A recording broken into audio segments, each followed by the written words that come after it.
The first think tanking slow, which is related to inclusivity, the smart partnership type of inclusivity, is around this notion which emerged from dialogue in Dar es Salaam, that for nations, smart nations actually, not to fail,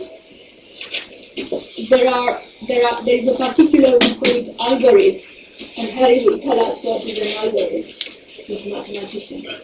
It's an algorithm, a smart partnership algorithm, not a formula, not a recipe, but which could be tested and which emerged not from anywhere except from within the movement on how a nation could succeed rather than fail. And I said could, not will. So to lead, there are no moderators, to lead the discussion and to end under any missing issues will be John and Ashok. John is there and Ashok is here. You say why they are not in one place? I think there will be reasons. If you see the past, you will see why. And why they are not those called moderators, or why those who follow them, they were identified to stimulate. They are not called interveners, but they are not very far from here. Ellie, Joe, Jack, and all the smart partners. So there are not question and answer to them. They are just thinking slow. Thinking slow, considered thought. So, John, Ashok, the first session is about a little bit about this algorithm, but is a little bit about the visions. The first, Henry, what is an algorithm? Okay, then let me tell you. An algorithm, there is actually a reading tip, so I won't go into that. But an algorithm, we use algorithm because there is an abstract, not model and not numbers, but an abstract description of how it could be done something. And the algorithm actually comes from, its genesis is from Arabs. There was somebody called Al-Karam, translated in Greek, was algorithmus. So since then, the reason why they picked up this abstract nature and numbers is because they were not allowed, as the Greeks did before, to follow icons and other things. So since then, the word algorithm evolved in a way that right now, as Moses, the supercomputer chap knows, there are algorithms everywhere. But what we're talking about is this algorithm of a process within a country, in a nation, specific. So on how nations could succeed. So John Ashok wants to, and you come here if you want, those who want to speak to be more forceful or otherwise, or to are too short, as you come along, just come here at the flag. John, would you start? I can start, I don't mind. In the deep end as always. Good morning everybody, welcome. And good morning to the viewers. And to the viewers, welcome. As always, Michaela backs us into the deep end. And I'm just thinking about this point about think fast and think slow. There are some old proverbs. He who hesitates is lost. Or think before you leap. One is fast and the other is slow. Today we'll be trying to do a bit of both. But we're really going to be talking about the Smart Partnership movement and some insights as to what it is that is a bit different in the way we try to do it in the Smart Partnership at CPTM and within the movement. Beyond what the countries and the organizations develop themselves as their way forward. You see the way forward in many countries, 2020, 2015, 2030. What's interesting, incidentally, is you see countries that have had, let's say, 2015 as their target date, suddenly changing the date because they realize as they went along the path that, whoops, perhaps the path wasn't such a good one, or perhaps it needs an ending. And that's where I think one has this insight that Henry was talking about a little earlier. You who were not on the connection at that time didn't hear what Henry was saying, is that you can do quick thinking when you're within a structure, but you need to build a structure first. Otherwise you can get lost very easily. I think that's a reasonable paraphrasing on it. And it's the slow thinking that sets that structure. And whenever you have a long-term vision for a country or a company, I've never tried to run a country without trying to push them a bit to one side or another when they've done things fully in my view. But I'm trying to build companies, and it's very, very difficult, as everybody knows, to say we're going to go there and we're going to do it in this manner, because if you go, all sorts of things change. And now we're in a period of even quicker change. For those who thought it would slow down, it won't. It's getting quicker. And so we're having to think outside of the box. The other point is, and you see it with this cell phone revolution, you could sit down and produce a plan for a country, an organization, in your own silo. You might have to look at your neighbors to see how it would impact or how they would impact on you. And this would apply to countries. Today, everybody has access through a cell phone, through a new smart system that takes them out of the box in which they're operating or in which you're operating, and which makes them much more able to evaluate what's going on in their own environment. John, why is a smart system? Well, what you've got to try and do is to try and think ahead while taking account of what's happening at the moment. It's extraordinarily difficult to do that because we keep making mistakes, but that's the human animal and the human intellect. Now, I'm not going to try and tell you how to think out of the box, but what I am going to say is how to think out of the silos and how to understand how that dynamic flips between the silos. And incidentally, we may be in the current silo, but there's another one happening. Michaela was talking about virtual manufacturing. It's not virtual manufacturing, 3D manufacturing. It is going to be the new manufacturing. When cars were first developed, they used to have somebody walking in front, waving a flag to warn the people to get out of the way. They were going so fast at 3 miles an hour. There's no car that can go 3 miles an hour anymore, 3 kilometers an hour. They go much faster, so we all think at a different speed. And that's what's happening in the world. So, Ashok, I don't know if you'd like to take it from there or kick me back onto the tracks. No, I think I'll start off from what we said in the morning. It was okay. Hello, everybody.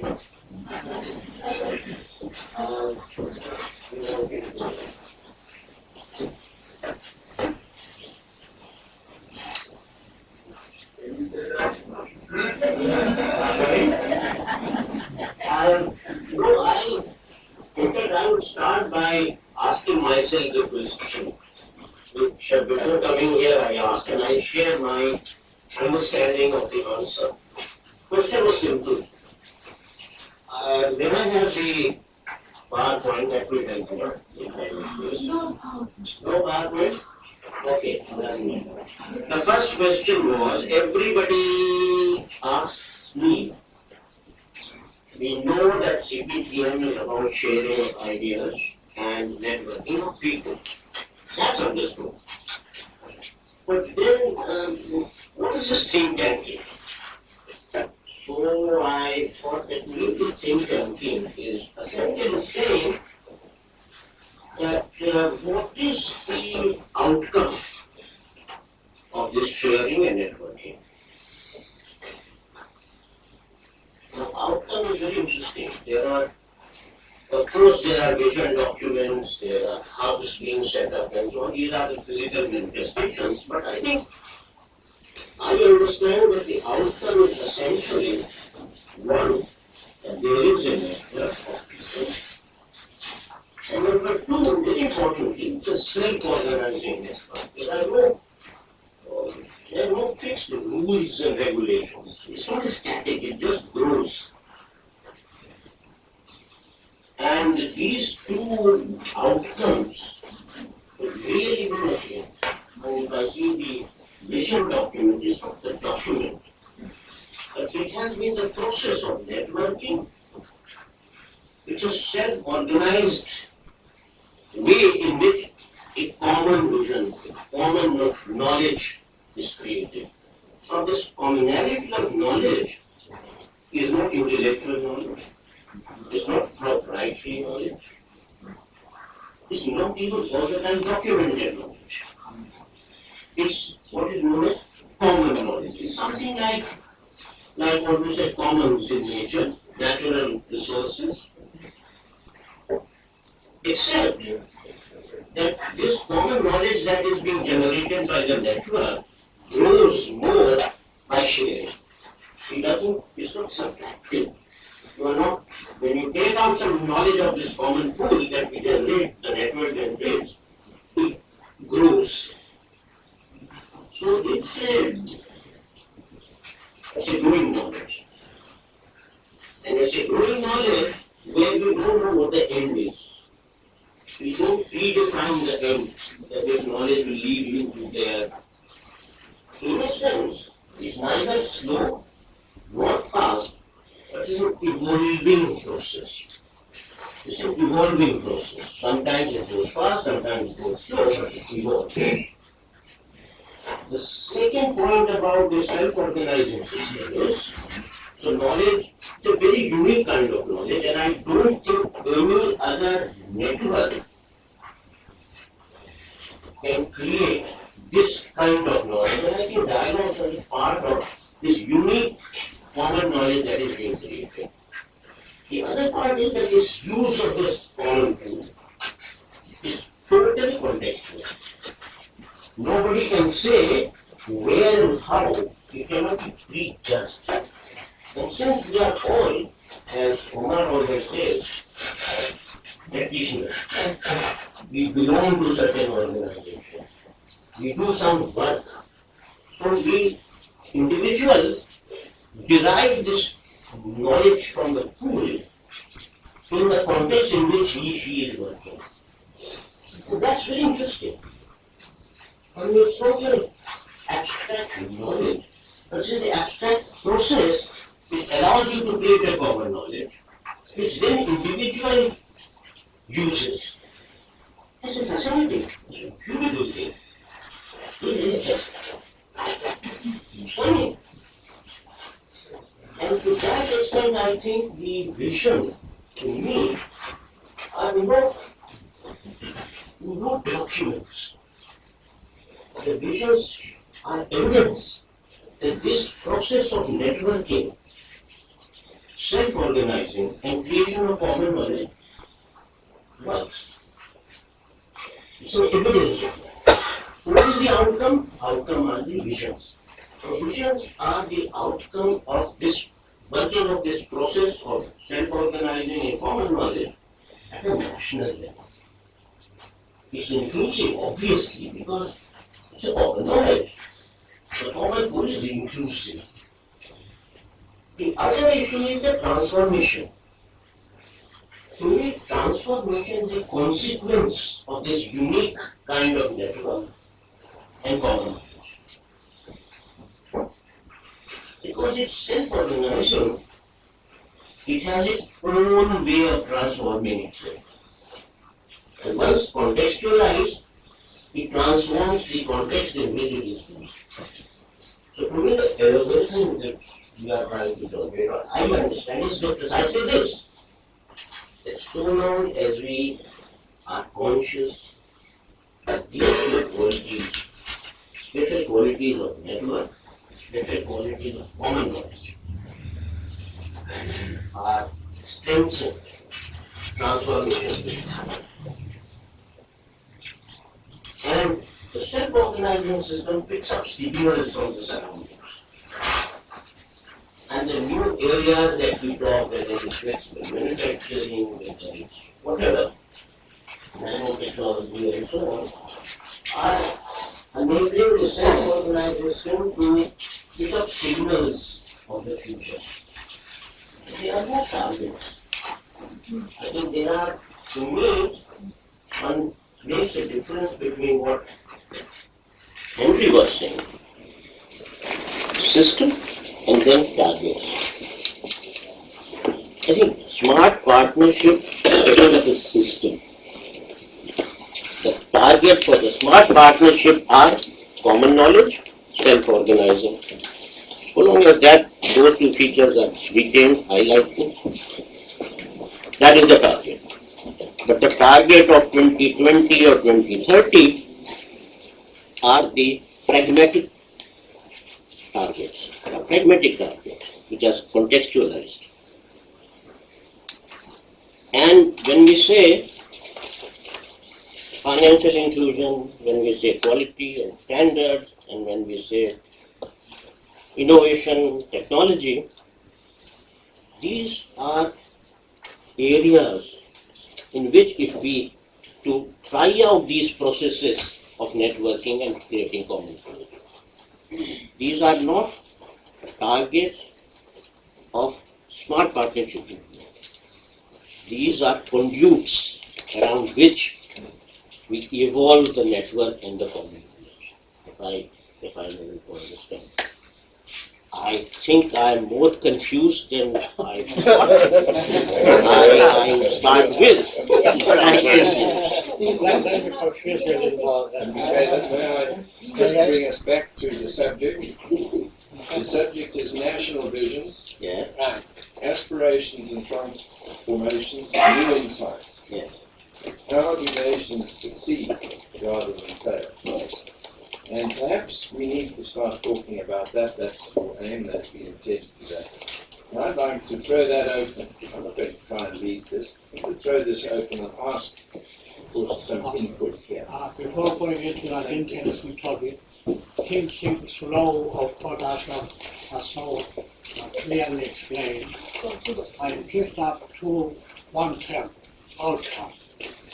I am an engineer and I know about inputs and outputs. So there is the output and the outcome. Let's separate the two concepts. If we are preparing a vision, the process whereby smart partners come in to prepare the vision, that's the output. Now implementing that vision, what is the effect of that is the outcome. So the outcome is a bit more important, as it were, than the output. The output, you can put it in a file or in the shelf and say, right, we have done something worthwhile. But then if you implement it, and then there is a process of transformation, that's where the outcome comes in. Okay. Just there are many dimensions about visions, but the one that Ashok was bringing in, where he said he needs further think tanking because he said he's confused. He wasn't confused, but he was confused to go further. So there was the idea that if we continue to focus on this why nations fail, where the only reason why the concluding, not that it's the masterpiece, but the conclusion of that thing was that there is this lack of institutional framework which can bring in all the self-organized. And the question he said, why he said he's confused, is if human behavior, wherever it is kind of, if there is a win-win, there is a self-organized way of doing things, either because I need food or because of whatever reason, and we get together to get more food. Is an institutional framework or a governance which can support that thing. And we are saying that this is what in the last so many years, all the government structure or governance structures are usually so solid, so much behind the people's aspirations that the only thing to do, we do need a structure that is government, law, anything like that. But those structures, if you look at the self-organized behavior of individuals to make the best of what they can bring, they need to adapt all the time. Yeah? So we're talking about visions in that context. And I wanted to tell you that I have a problem, a confusion. If you look at technology and defined in broader sense, that is science, that is application, that is not specifically 3D printing or supercomputer or anything, you see nowadays, and nowadays means different time scale. If a Vision 2020 in Malaysia, or 2016 even more, and I'm giving example because we have people here who are working in that, had some aspiration built into a Vision 2016 about 20 years ago. Their aspiration of individuals, in about 5 years at least, those aspirations moved on. Never mind by 2016, where they would have moved on even much more. So by the time, by the way of outcomes and all the rest of it, how you measure that vision, by the time you reach 2016, if you still look at the aspiration which had been built 20 years ago, people will be dissatisfied because that vision is well behind. It's not the vision, it's the aspiration. So that is where these networks makes aspirations ongoingly going ahead with, particularly technology pervasiveness in everything we do. Yeah? But this is a question mark. If, for instance, in 2016, Botswana vision, there are new aspirations for the next 20 years or whatever, and the people at the same time, they want to evaluate what they have done by 2016 since the last 20 years. Would they evaluate the aspirations they had 2016, 20 years ago? Or would they have their ability? And they have done instinctively, I'm showing for Flupo and Lekoma and those from Botswana, instinctively what they've done, they stimulated networks and groups of people all over the country. Yes, there was a document, but the aspiration was quite alive and they went updated as far as they could. Yeah? But there is a question mark there for any visions that, processes that are prone to be, the aspiration prone to be, have to be kept alive with the technology. I understand, and we'll see in the afternoon, that for instance, legal frameworks to do with public security don't exist anywhere. And the reason why they don't exist, not because they are not lawyers and judges like Dion is here, well qualified to do that, but because every 6 months they need to be redrafted because of technology. So the aspirations, so that's a question mark. Now, there are patterns and there are forms and shapes probably we want to look at. I don't know if Joe and Ellie want to go a little bit more kind of yes. Before we go into what? Yeah. Yeah. Thank you, Mihaela. Morning, everybody. Well, first of all, I'm thinking of this question of thinking slow, thinking fast. Unfortunately, well, I don't know if I should need to go into details about it, but the point is, when you say think fast, it's of course you think that it can be instinct or intuition. And then thinking slow is all been by putting in place the methodology, the way of realizing an objective. So I'll put this aside, but I'll go back to the main questions that was reminded us by our friend John. Why nations fail? Nations fail. Because we've been talking of aspirations, Of course, today we know when you look at the world is moving in a direction where everybody all over the world are looking for the same thing. They want security, food security. They need a home. They need a job. It's the same aspirations all over the world.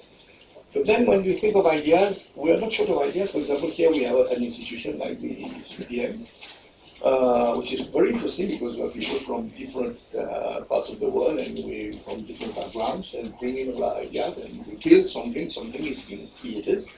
And then what happens is each one of us, when we go back to our own work or creation, then we try to sort of use what we have learned and, in order to improve our work and try to improve the conditions of other peoples in the world. Now, why nation phase? There is something very interesting because we're talking of Vision 2013 or 2020, but now that I am with the African Union, we're talking of Vision 2063, which takes us well beyond what you're thinking of now, because in 50 years' time, what's going to happen? Because I was lucky enough to listen to the Secretary for the African Commission, who outlined what he thought would be happening within the next 50 years. And he had tranche of decades, each decade, what's going to happen in the world, what's going to happen in each African country, and it is very interesting and challenging. And this indeed helps me because from what I learned here, and I put this in context when I'm over there, I sort of try to understand what's really going on.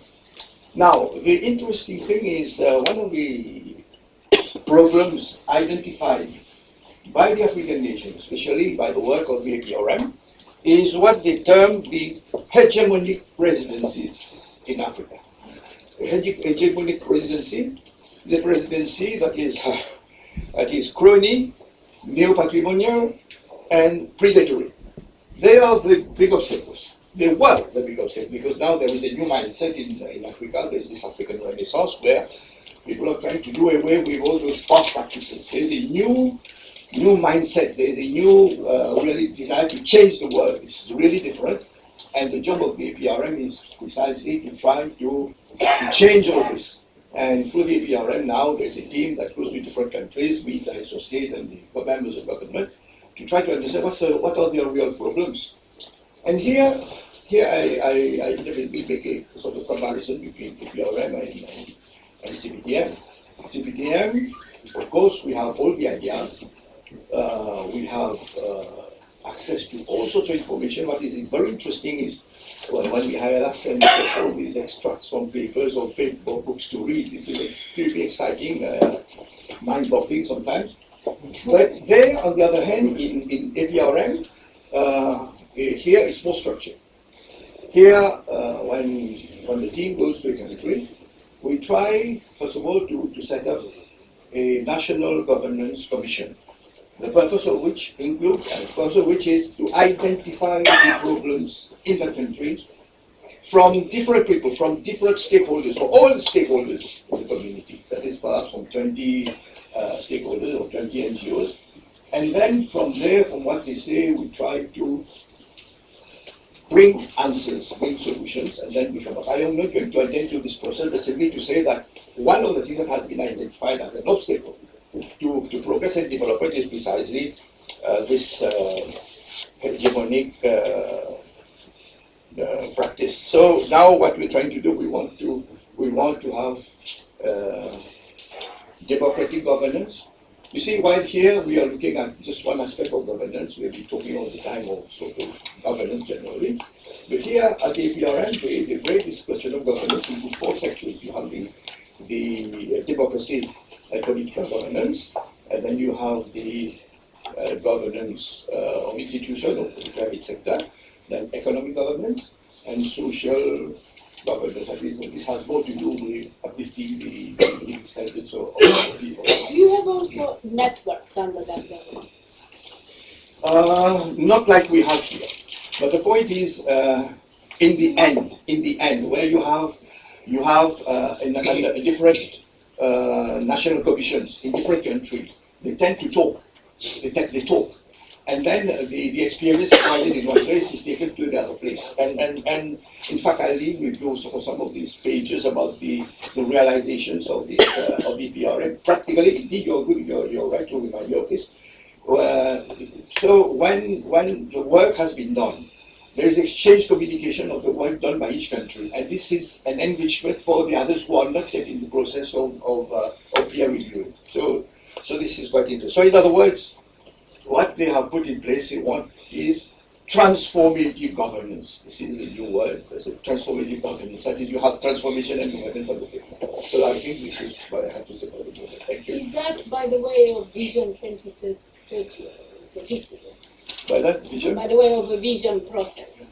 Yes, in a way. 60, 50, 70. 2063, the vision is 2063. This is the vision which... Can you still visualize that vision? We are in 2063. No, this is what I'm saying. The Secretary General, you see, has tried to explain what's going to happen in each decade. Of course, we cannot, otherwise if you really knew what's going to happen tomorrow, but this is impossible. But no, there is a reason why I'm dragging that. Yes. Because the other day, I've been somewhere where, in Scotland, I did send you something about, in Scotland in Britain, I think those who are born here will say much more about the new referendum next year in 2014 in relation to Scotland. You're a Scot, Alan, isn't it? Besides 50%.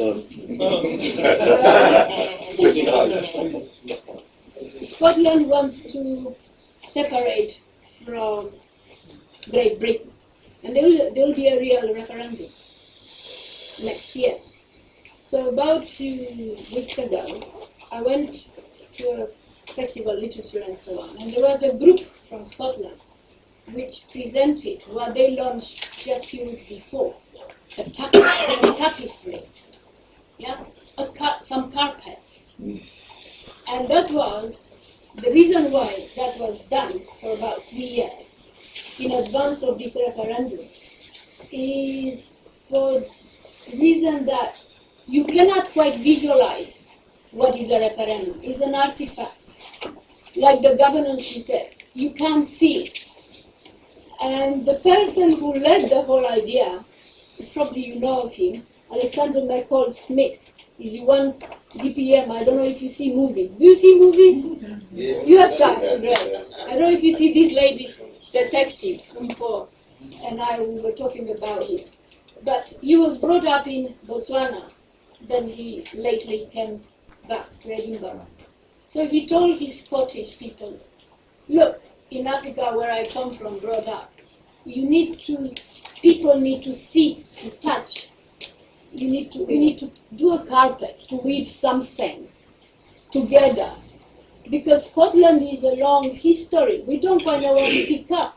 But if we bring lots of people together, no governance. The governance comes next year when the referendum takes place.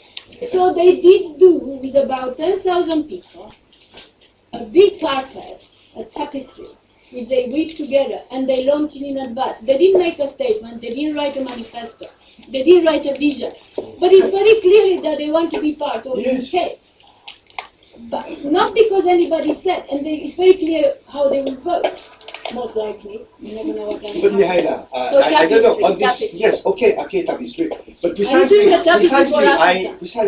sent you a paper last time on touching on this. At the same time, what we look at the world, what is going on? At the same time, there is a sort of the grouping together of nation states to protect their material and vital interests and all that. But at the same time, within those nation states, you have small groups, linguistic groups, cultural groups that want their identities to be recognized, and which is why they ask for this sort of, we cannot for today look like a separation. But you see, it's a weaving of cultural carpets together, but at the same time, all these cultural carpets will not be able to survive outside a bigger framework. So this is what is happening now today. Thank you. Trust. Yeah. Neil Asher. You want to go? Oh, okay. Thank you, Mihaela. I just felt I wanted to say something as well. Just the discussion that was being made here. It's my first time here in the hub, and Virtually, yeah, and we hijacked him. Even I. He is Eve's boss. Eve is the chief executive of Standards.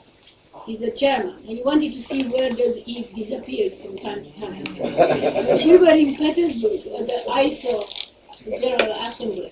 So, okay, thanks. First, I'm happy that trust, which is my name, is probably one of the values that is coming out. how come you call trust? I don't know, but it's good that it's one of the values that is coming out here. But I wanted to say about thinking fast and thinking slow. In my view, thinking fast is in the short term. It leads to short-term solutions, whereas thinking slow is more in the long-term realm, which takes you, forward into the long-term future, which deals with issues of sustainability and issues of transformation. And when you think about that as well, you need to end up with this question where, like for example, Africa is talking about Vision 2063, and there's this issue of when you make your vision, are you able to see what is going to happen in the long term, or should you rather focus on things that you can visualize in the short term? But for me, if your vision is going to be transformational, then you need to be thinking very much in the long term, notwithstanding the fact that you can't necessarily see all the things that will happen on your way there. But I think if your vision is going to be impactful and transformational, it needs to be more long term, and that's why I would subscribe to that 2063 model. But as you do that, you obviously review as you go. To see where you are at and how you can. How do you review? That's the question. But I'm saying if you are going to be impactful and transformational, first of all, you need to think in the long term. Yeah. Instead of reviewing. Okay. So that's the balance perhaps between thinking fast and thinking slow. Thinking short term as you move towards the long term. So I just wanted to come in there as well. And in terms of values, I just want to throw in that for me, what I've tended to see and in the discussions here and what I've read about the hub is that there could be a value for a space that you create as the hub, where people can move away from their normal way of doing things, depending on where they are coming from, and be able to liberate themselves in this space. So for me, that space is a value. Okay. That's very, very good.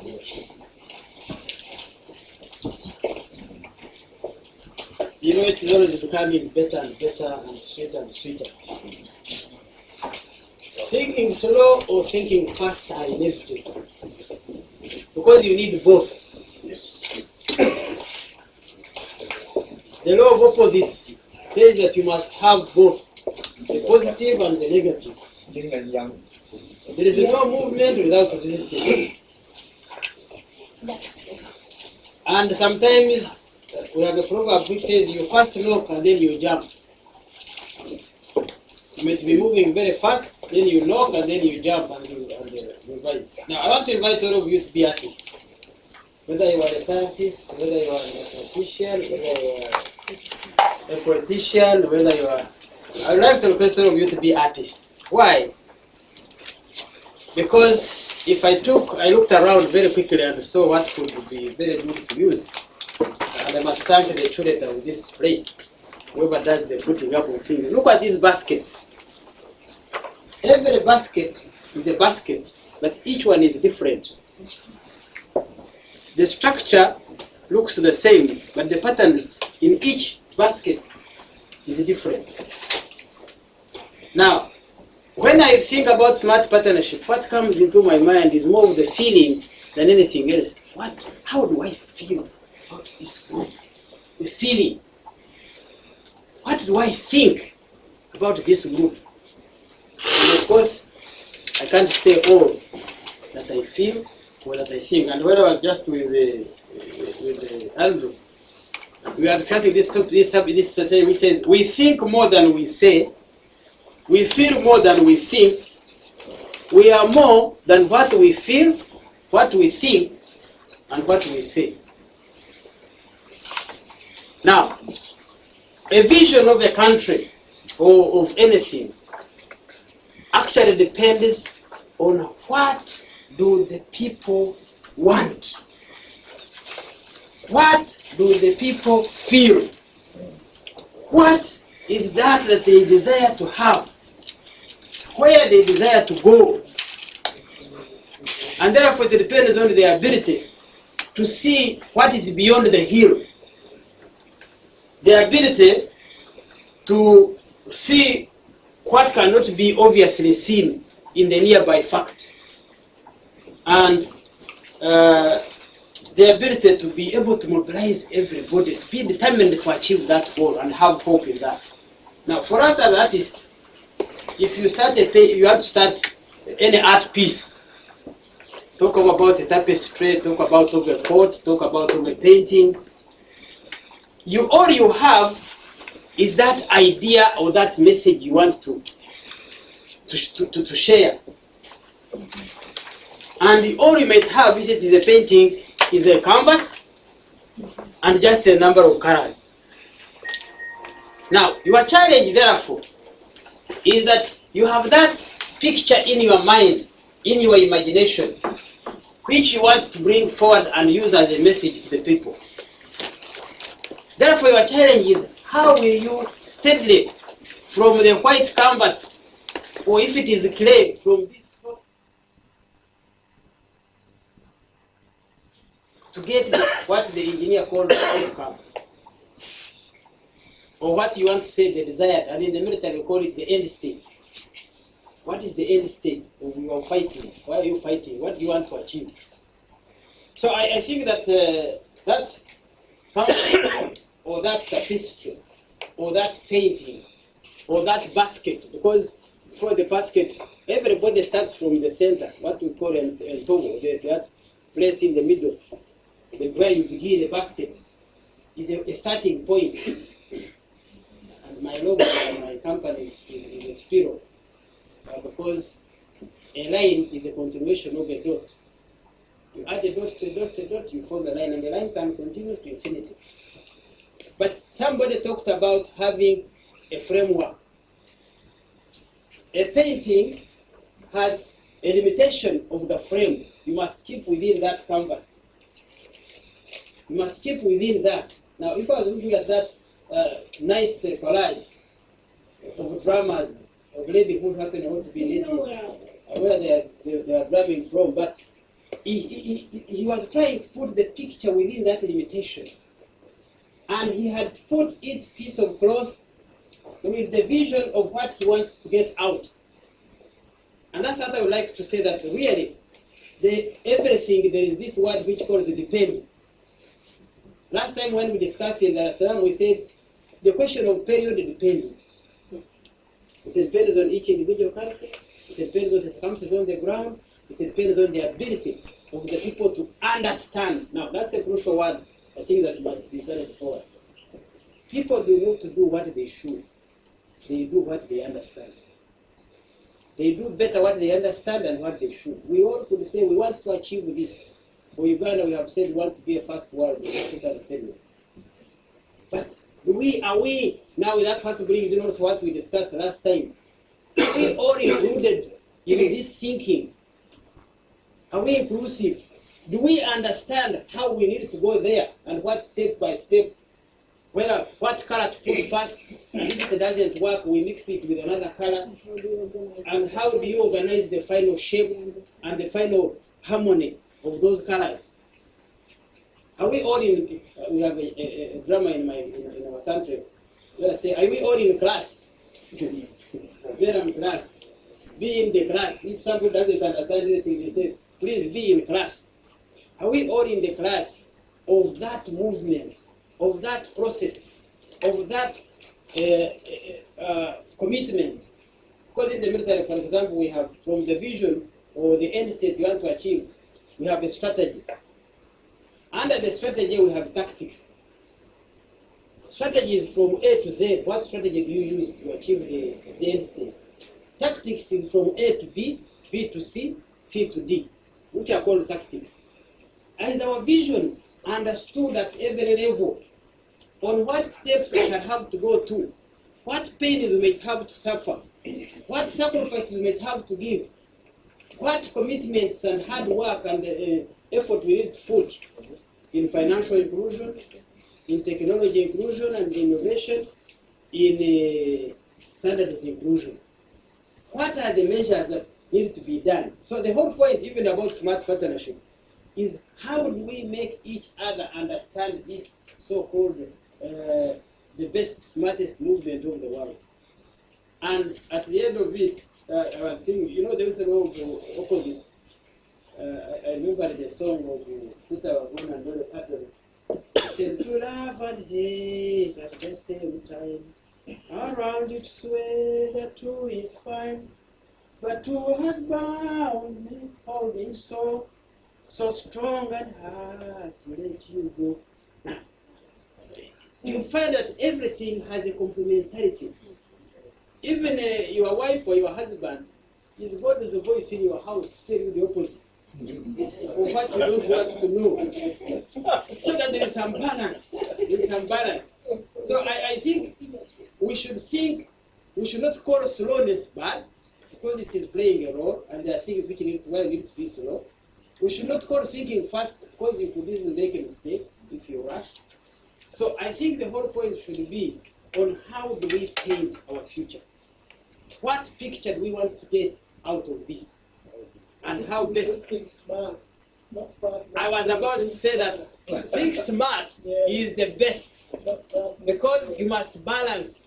Is it necessary to be slow this time, or should we move fast? Now, all of you have different combination of Joseph, what does God say? Tell him about it. Joseph? Joseph? What does that textile say? It's a Ravana. We normally use it to announce something. That is, it's called Ravana. Normally in Sri Lanka, we use it to announce something. Like we play to announce, like in a good Ravana. Drum, yeah. But the question is that everybody is supposed to participate to drum.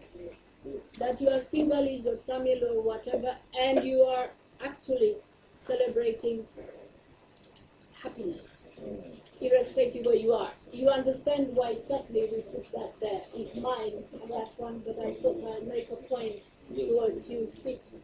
No, I mean, what I want to end with is to say that that's where smart is the smartest way of drumming, of painting, where everyone is given a brush, to put his color, to add his mark or her mark, to contribute, and then we look at it and say, is it becoming out well? Is it becoming nice? Are we getting smarter? And because that is our end state, is the world, the smarter world. Starting from oneself. When you look at yourself, everybody is designed to complement the other. Everything is by opposites and balance. Without it, whatever goes up must come down. Thank you.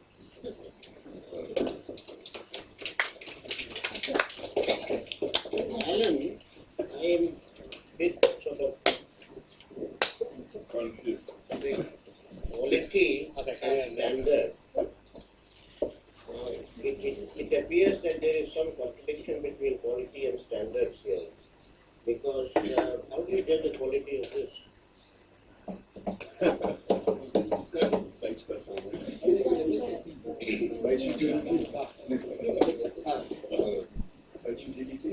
Good morning. I'm very glad that this session is addressing the subject of visions. I'm not going to sing, and I got killed this morning.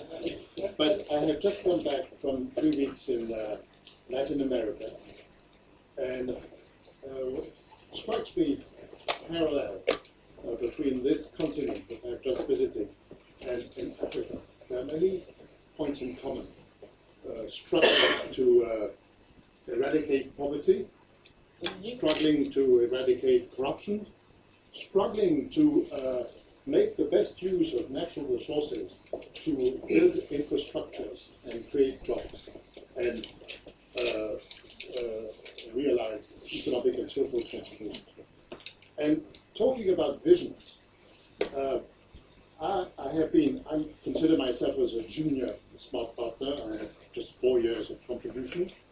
But one of the reasons I am so interested and try to contribute to the movement is that it is a unique place to help people and governments and heads of state and government to shape up and their national visions and make them happen. And so I'm glad that we are addressing this point this morning, and I hope we will address it more as we move along to the Global Dialogue 2014. Talking about visions, the Smart Partnership movement has over 25 years. But in the past 10 years, a very short period of time, the paradigms of economic and social transformation on the planet have changed dramatically. And this is something that must be taken into consideration when you build a national vision, because you are thinking 10, 20, 30 years. And the paradigms, meaning the drivers of economic and social transformation, have changed dramatically in the past 10 years. World trade, I will just give you a few figures, but it's important when we talk about visions to have that in mind. The volume of world trade compared to the world gross national product is more than 30% today. It was 15% 30 years ago. It means that world trade has become an important paradigm. Another one is the interrelated challenges of climate change, energy, water, and nutrition. Two decades ago, this was not a priority in the world. Another one is technology, nano, bio, but also communication, information technologies, with the consequence that the world is flat. You can do business anywhere using information communication technologies. And you have social networks. Social networks are important. Just think that there are more mobile phones on the planet than there are human beings. More. And there are 2.5 billion users of the internet. But this is not spread evenly. There's 2.5 billion users of the internet. That's a paradigm 2 decades ago it didn't exist. The financial crisis has come with the issue of ethics, social responsibility. These things, when you talk about national visions, you must take them into account. Urban concentration. More than 70% of the people on the planet live in an urban environment. This is a major change. So these paradigms, we have to take them into consideration when we assist in shaping up national visions and making them happen. And the important thing for smart partners is that because of social networks, because of information and communication technology, of course, face-to-face interaction as we are doing is important, but the multiplying effect of what we do can be enhanced by communication technologies. So I'm very glad that we addressed the subject of visions, and I hope that as we progress to Global Dialogue next year, we can make an updated contribution of the Smart Partnership movement in 2013 or 14, what we can bring to national visions compared to what we could do 20 years ago. And it's significantly different. But just, you see, you said about paradigms, but one of the, going back to carpet paintings or song, one of the problems that we have is that we cannot visualize, for instance, by the way of communication, when we are told there will be the ability to have so much, petabytes. Does anybody visualize what means petabytes? Or there is a very, very small, the nano. Can we visualize that? We aim to use nano for drug distribution in the body and all the rest of it. So the words and the images don't quite help us also to do this.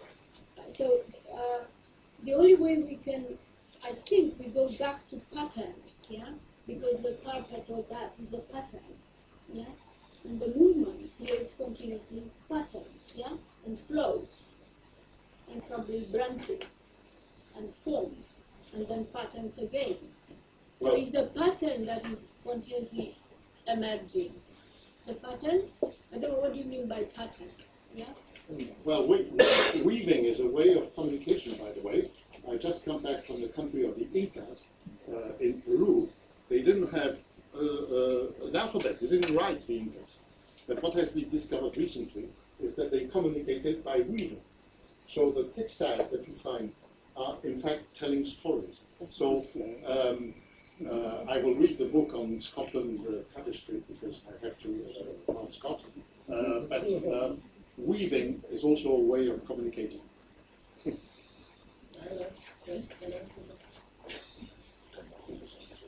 think there are two, at least there are two kinds of people, the thinkers and the doers. The thinkers needs a good, free-flowing, self-organizing environment, but the doers needs a framework. But I think we need both kind of people. I'm not saying we need one or the other. But when the thinkers are talking, then it doesn't necessarily always die with the doers, because the doers need a framework. And then if you look at the evolution, there is a self-organization. Life through self-organization evolved. And it takes billions of years. And I think we cannot afford that. This is where the doers need transformation. And transformation requires framework. And vision, national vision must translate into transformation. Otherwise, it's still the thinking part rather than a doing part. And then vision, correct, you need the long-term thing, but you have to do something now to get to the long term. So you make a short-term action to achieve the long-term objective. That is transformation. Now, it was unfortunate that my friend, the general, compared the artists to national leadership and the development of vision. The artist works on his own. He has his own vision, and he paints that according to his own vision. If he has been asked to get what does the nation feel, he will never get this thing done. Picasso will never be allowed to draw what he did if he asks opinion from people around him. So then that's the difference. Developing national vision is not the artist doing a painting. I bet you disagree. But He painted what the people felt. then you can never get an image what the people felt, because if you have 2 million people, there will be 2 million different of you, or maybe 10 million. So something has got to happen to make those happen. This is where Lekoma. yes. What is Lekoma? Lekom. Let me finish. You come up to say the story about the Muchuli carpet. You have to be practical. The country where there are too much democracy in the developing world doesn't get anywhere. There's a change every other day. There is no continuity. Then nothing happens because long-term vision, transformation takes time to do. So if you change your leadership every other day, nothing will happen. So you need continuity. So vision has got to have to take that into consideration. People keep asking me, why did it happen in Malaysia? It's not the best example. Why did it happen? There is continuity because development takes time. If we change our leadership every other day, nothing will happen. And we have countries in the world now that is too democratic and nothing ever happens. When I first saw this title, National Vision, Aspiration, and Transformation, I suggested to Mahela, at the end of that we should say what's new, because we have been talking vision, aspiration for the last so many years. But she put it right into new insight. And some of you new insight, Ellen as well. These are the things which are real now. So we cannot be talking about what we did, our vision 2 or 3 or 4 years ago. That needs to be translated into what is happening now. And that needs to translate into transformation. And transformation requires not evolution, it requires framework. And we must have immediate action to meet long-term objectives. Thank you. I don't think I have much more to add to what Dr. Omar said about transformation in structure, the framework. I think talking about changing leadership. I just want to say there that maybe it's not changing leadership that's a problem. The problem is changing the vision every time. In the US, in America, they have a vision is number one in every sphere, science, technology, and it doesn't matter whether it's a Democrat or a Republican president who comes in there. The structure does not change. The problem is if leadership, every time you change leadership, you also change everything. So you are starting from the beginning every time. No, but you didn't say what I was suggesting you to say. Can I say it for you? No, hold a second. There was this idea that Omar said that the artists should not be coming because they may be right, but just when Secretary William Asira, together with the whole team, were trying to initiate a vision which later on became the Vision 2016, and the people participated and all the rest of it, and they still do. Before he made that speech, and the speech itself was done in a way that was launched at the independence on 30th of September, which became the main rallying point Jimpo will tell us in the last few years for trying to see where the vision goes. He didn't have the right words. He had Swana words, he had whatever words to express what he thought and his colleagues thought should be put in that vision. So he told Lekoma, well, maybe, you remember Lekoma, maybe we should have a Mochudi carpet. We have a story, we need to put a story in a carpet. So it wasn't the fact that the carpet was replacing the vision and a framework. It was that is part and parcel of the structure or the framework that you are kind of made to engage people. So it's not one or either, because the structure that one might says will change by tomorrow, and so on. But the spirit of it has to be built into something which is there. So I don't know in Namibia or DPR. Because there is lots to know I from will the talk a Swahili. little bit general Yes. than the experience of Namibia. I was just looking at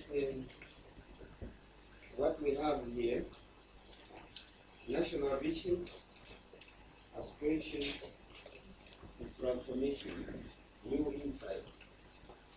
And while nations fail, and I wanted just to amend the Peter here in why nations fail, and say why do nations seem to fail? Not all nations are very fail, but they seem to fail. Now, when you look at this, Dr. Michaela, when you look at the vision, aspirations, transformations, would you ask yourself what's really a vision? It's a plan way ahead.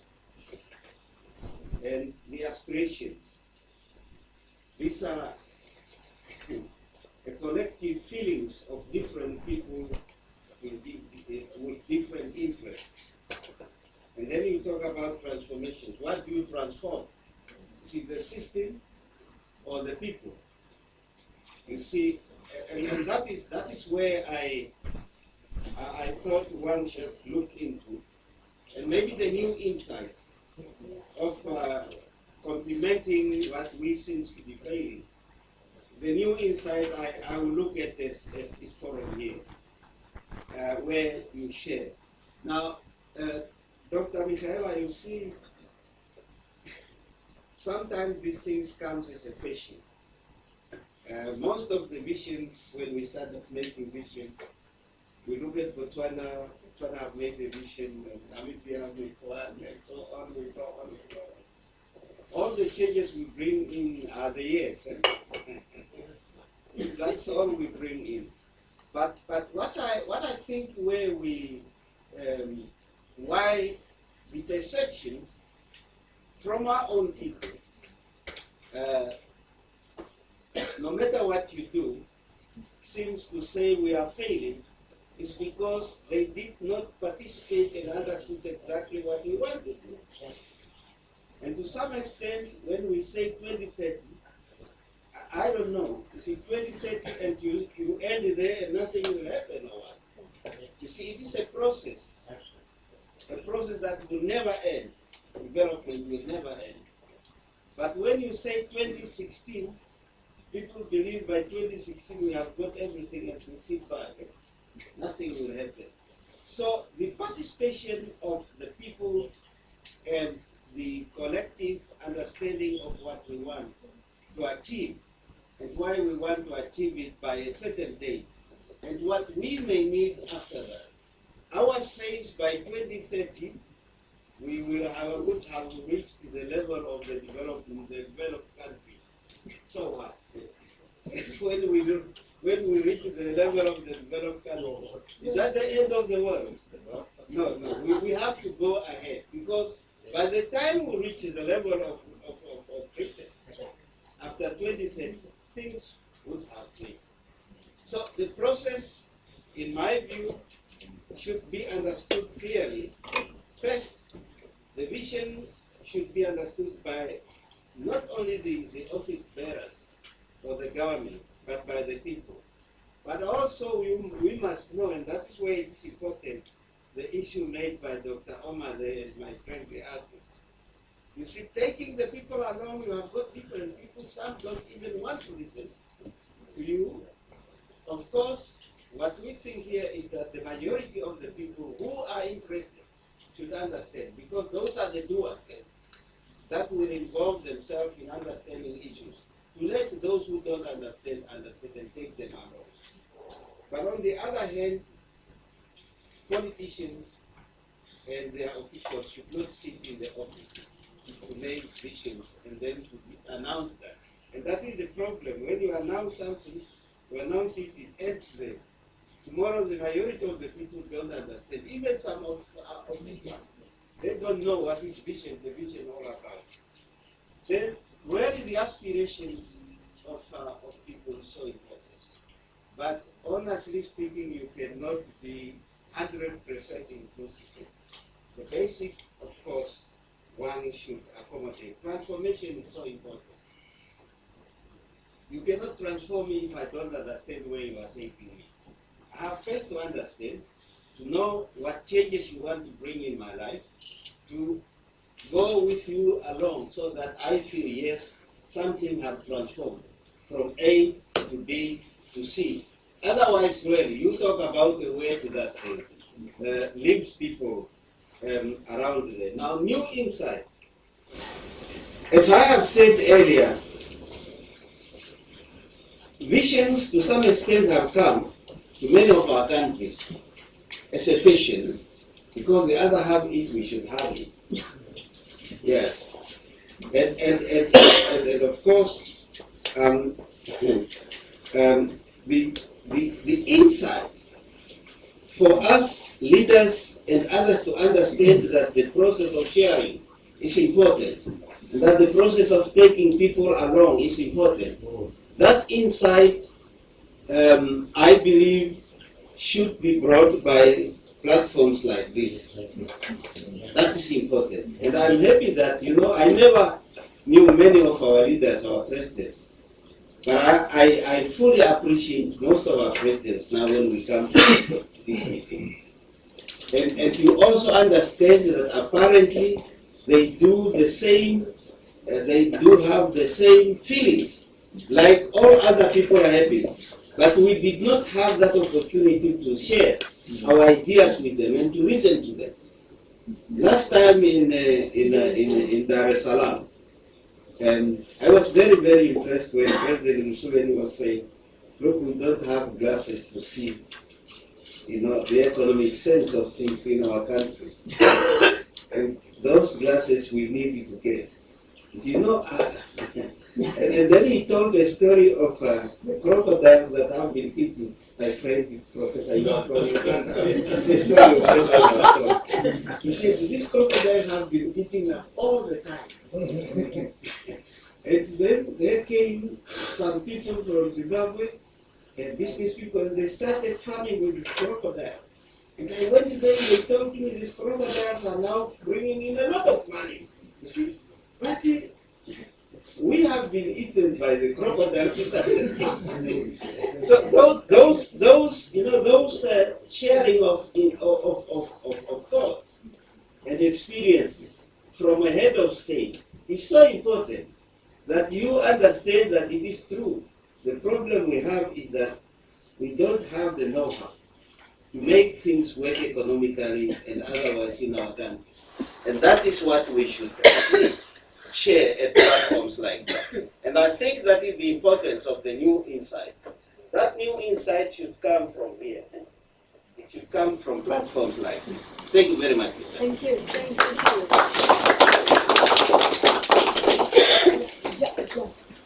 Good morning. My name is Jack Smith from Canada, professor at the University of Ottawa, and I'm a foresight specialist. And the discussion of vision is very much related to foresight in the sense that foresight tells us about some fundamental concepts that are new to policy. One is that it's an outside-in versus inside-out vision. That means it increasingly is derived from our collective experience as humans on the planet in areas like sustainability and energy and food and water. There are some concepts I also want to introduce in terms of acronyms. Please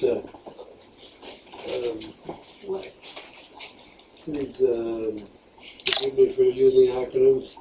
In the world of PowerPoint, I know there's no PowerPoint, but No acronyms. no acronyms. Well, I'm going to talk about meta-scanning of science, technology, and innovation, which my organization does a lot of.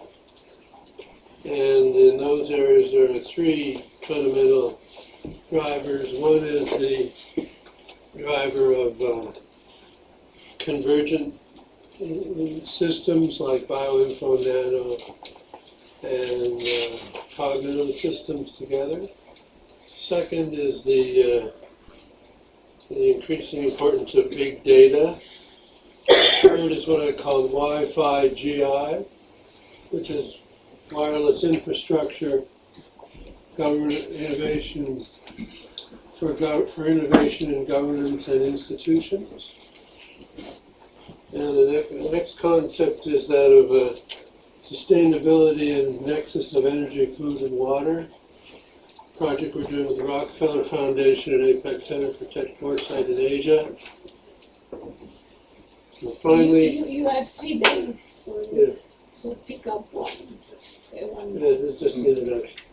Okay.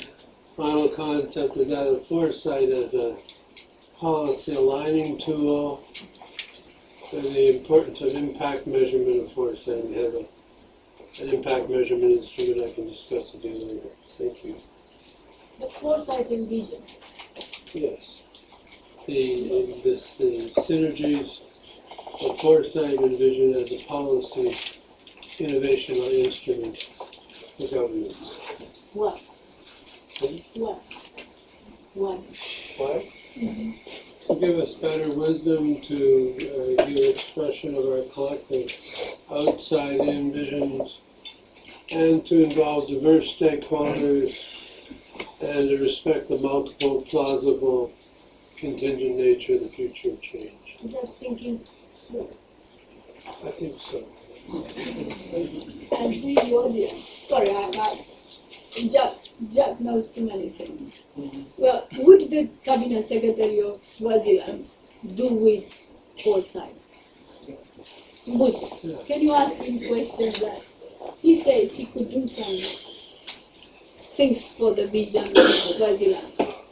This foresight.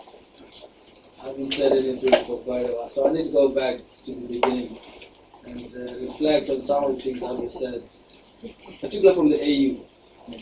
And this 50-year vision, now this to 2020, so now we go to 50. You know, actually see 50 years from now. And given the rate of change of things, it can really go that far. The way to go. Because in Swaziland right now, ours is 2022. And we went to Botswana, we went to Rwanda, we went to Kenya to learn on how they do it. And when we came back, Cabinet agreed that this is the right way to do it. So we just had elections, there were new plans, there were new titles. So we're now ready to go under the new administration, 2013 to 2019. And we agreed that in order for them to proceed properly, we needed to review the 2022 vision. So now we are in the process of finalizing that. So that the new government that is going to take place will build everything based on that revised vision. So the question is, as the chairman has said, should we continue revising the plan in the old way that manager used to do? Or we need to revise the plan in a new way now? Everything has changed. So I'm really keen to know which direction we should go, because everything seems to have changed right now. But I like this concept of innovation, because we in Swaziland have now gone to agree on electronic government. So the new cabinet is operating on a paperless e-cabinet solution. So innovation to me is a big issue, and I'm happy that it's brought it into the fore. Because it's an area that we believe all the new ministers, the new challenge we're going to give to them and say, look, you find a new government with a way of doing things. So in what way is it going to change under your administration? What innovations you need to bring in as a leader, and for us as public servants to help you achieve what your vision is.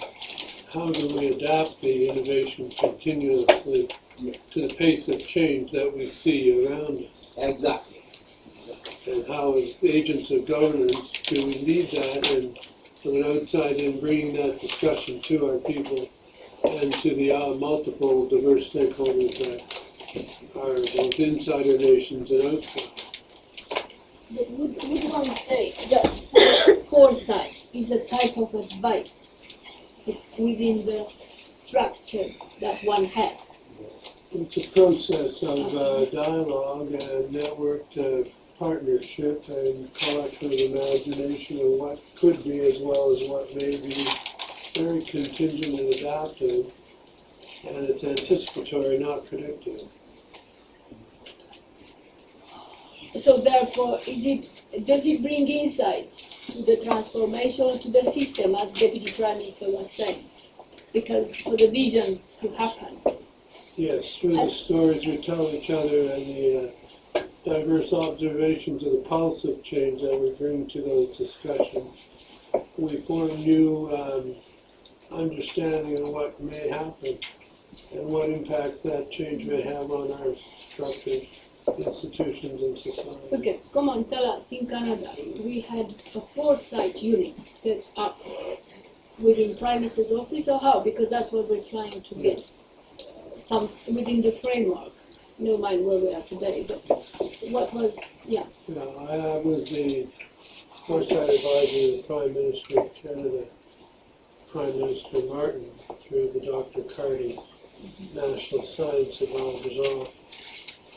And we developed some visions for Canada's future, which we see gradually unfolding and adapting to change as it goes.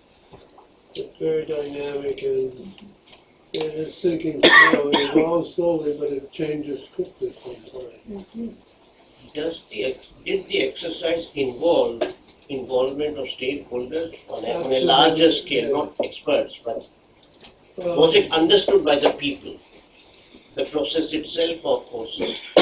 To a point, It is. I mean, it That's was the- institutionally diverse, not popularly diverse. That's it, is the institutional. I think that's where, to me, it appears that what we are saying in this, as not what is to be done in dialogue, what is to be done in the country, but as a CPTM smart partner network, for us, the quality of the foresight exercise would be judged on the basis of participation, understanding. I think those two are the key questions we would keep asking. So that's, and then no matter what institution you set up, the process of the institution, does it involve, to what extent those two dimensions are involved in it, is the constant question we have to ask. Can I come in here just on the foresight bit? Let me say this, and I think that I'm correct in saying this. Vision does not change much. If you say you want to be here, where you want to be, I think it's almost constant. Maybe some little changes here and there. We all want to be a harmonious country. Everybody not fighting one another. We want to be prosperous and we want to be sustainable. Basically, that's to put it simply. May change a bit here and there, but vision doesn't change. How do you achieve the vision? That is what will change. And this depends on what is new. Yes. This depends on the circumstances which is there and circumstances which may appear in the future. And this is where foresight comes in. If you have a foresight structure, you may see what is happening. And that will alert you to see what you need to be doing. So that's the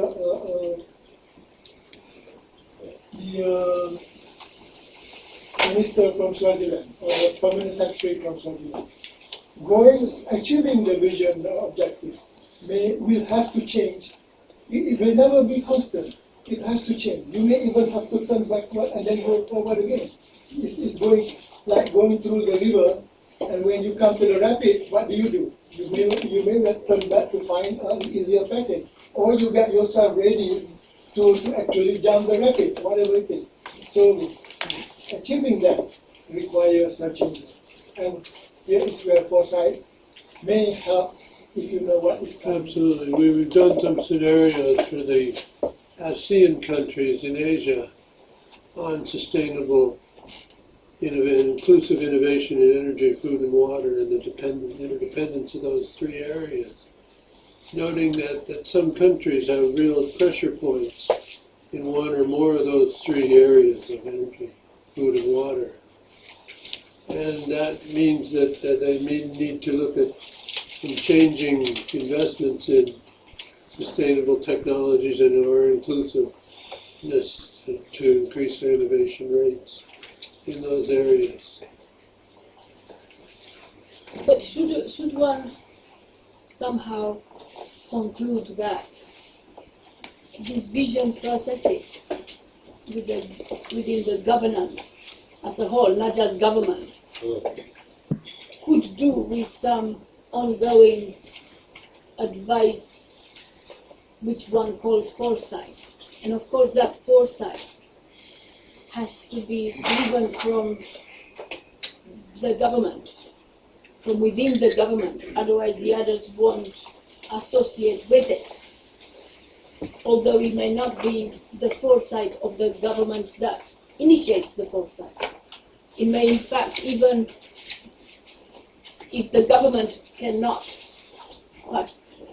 engage and communicate, may even not come back when elections come. I was So wondering the if Jack could give us foresight, some that's example, it. if you could bring it down Yeah. just to one more Concrete. specific level. In You use that Canada. wonderful word anticipate, not predict. And can you give us some example in your country of where anticipation has sort of helped that process of steering the vision, which Omar was describing? Well, for example, Canada is very rich in all sorts of energy. And we have anticipated many different types of energy usage in the future, some of which are being exploited now and some of which are not yet exploited, like the gas hydrates, for example, in the north. The oil sands are being exploited now, but they have a limited lifetime, although they're quite a substantial reserve. They probably have a limited lifetime unless their cleanliness factor can be improved. So we looked at sustainability in that context, and the vision of what Canada's energy would need to be, energy mix would need to be on a sustainable basis in the future. And that was one dimension of how we looked at it. In terms of how foresight plays into the policy process we have in our foresight measurement, 3 stages of alignment: pre-policy, policy, and policy implementation. We asked foresight participants how well prepared is this foresight process enabling these different stages of policy. And we've even developed 8 measures of critical success factors for government-led foresight, which, if you apply the test, many foresight exercises do not meet the test because they fail to anticipate changing regimes of political leadership. And if you do, and I had some personal experience with this, in terms of my organization did not make that transformation, which is why I now work in the university, not in the Prime Minister's office.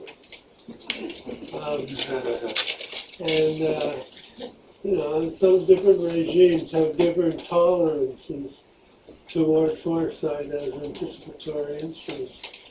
But our success factor list is a formula for how you can transcend regime change. Thank you. Can I make some contribution? I didn't note this down, so let me be slow. I have 3 points I want to make. That will touch on foresight also.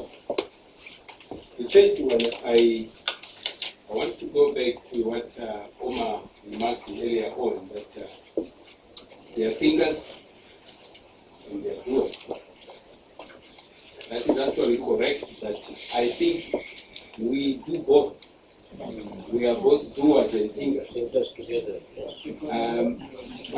the extent to which we concentrate on thinking and on doing may vary depending on the tasks available. And I think that is a critical thing to bear in mind, because ultimately output comes on the basis of real doing. So it's important that we structure our overall way of doing things so that we give adequate time, adequate framework, adequate facilitation to actually do it. That's my first point. The second point, I want to go back to the various organs which are responsible for implementation of vision, national vision. From our deliberations, I get a feeling that actually they should bear in mind that they have 2 major tasks. One is that monitoring monitoring of the implementation and facilitating within your country, ensuring that you are on track and so forth. But the other role actually could be called foresight, taking into account exogenous factors which perhaps you didn't think of earlier on when you formulated the vision. The kind of points Alan was saying. You might have been thinking of expansion of energy, generating it nationally, but now this is cross-border. Maybe there are new developments taking place elsewhere. So that foresight role is a very vital one for the vision monitoring team to be able then to advise and indicate necessary variations in order to achieve the vision. My third point and final one relates to what the Deputy Prime Minister indicated. That, you know, when they did their vision, they looked around, and in some cases they realized, you can just change the year. I have a feeling that from CPTM angle, we can actually play another facilitative role of ensuring that we hear the various different visions and try to establish why they are different. Ultimately, the difference which matters must be based on the drivers. Different countries have major drivers for the economy. Some, it could be their diamonds, some have oil. All these resources get finished one day. Others have nothing, but they have embarked on tourism. So an understanding of meaningful variations in our national visions might enrich the extent to which we can then adapt from country to country and move forward. Very briefly, I thought these 3 points occurred as many of you have been.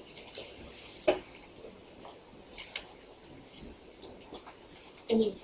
Well, I certainly agree that comparing national visions is an important element, particularly in the Commonwealth context with such diversity that we have.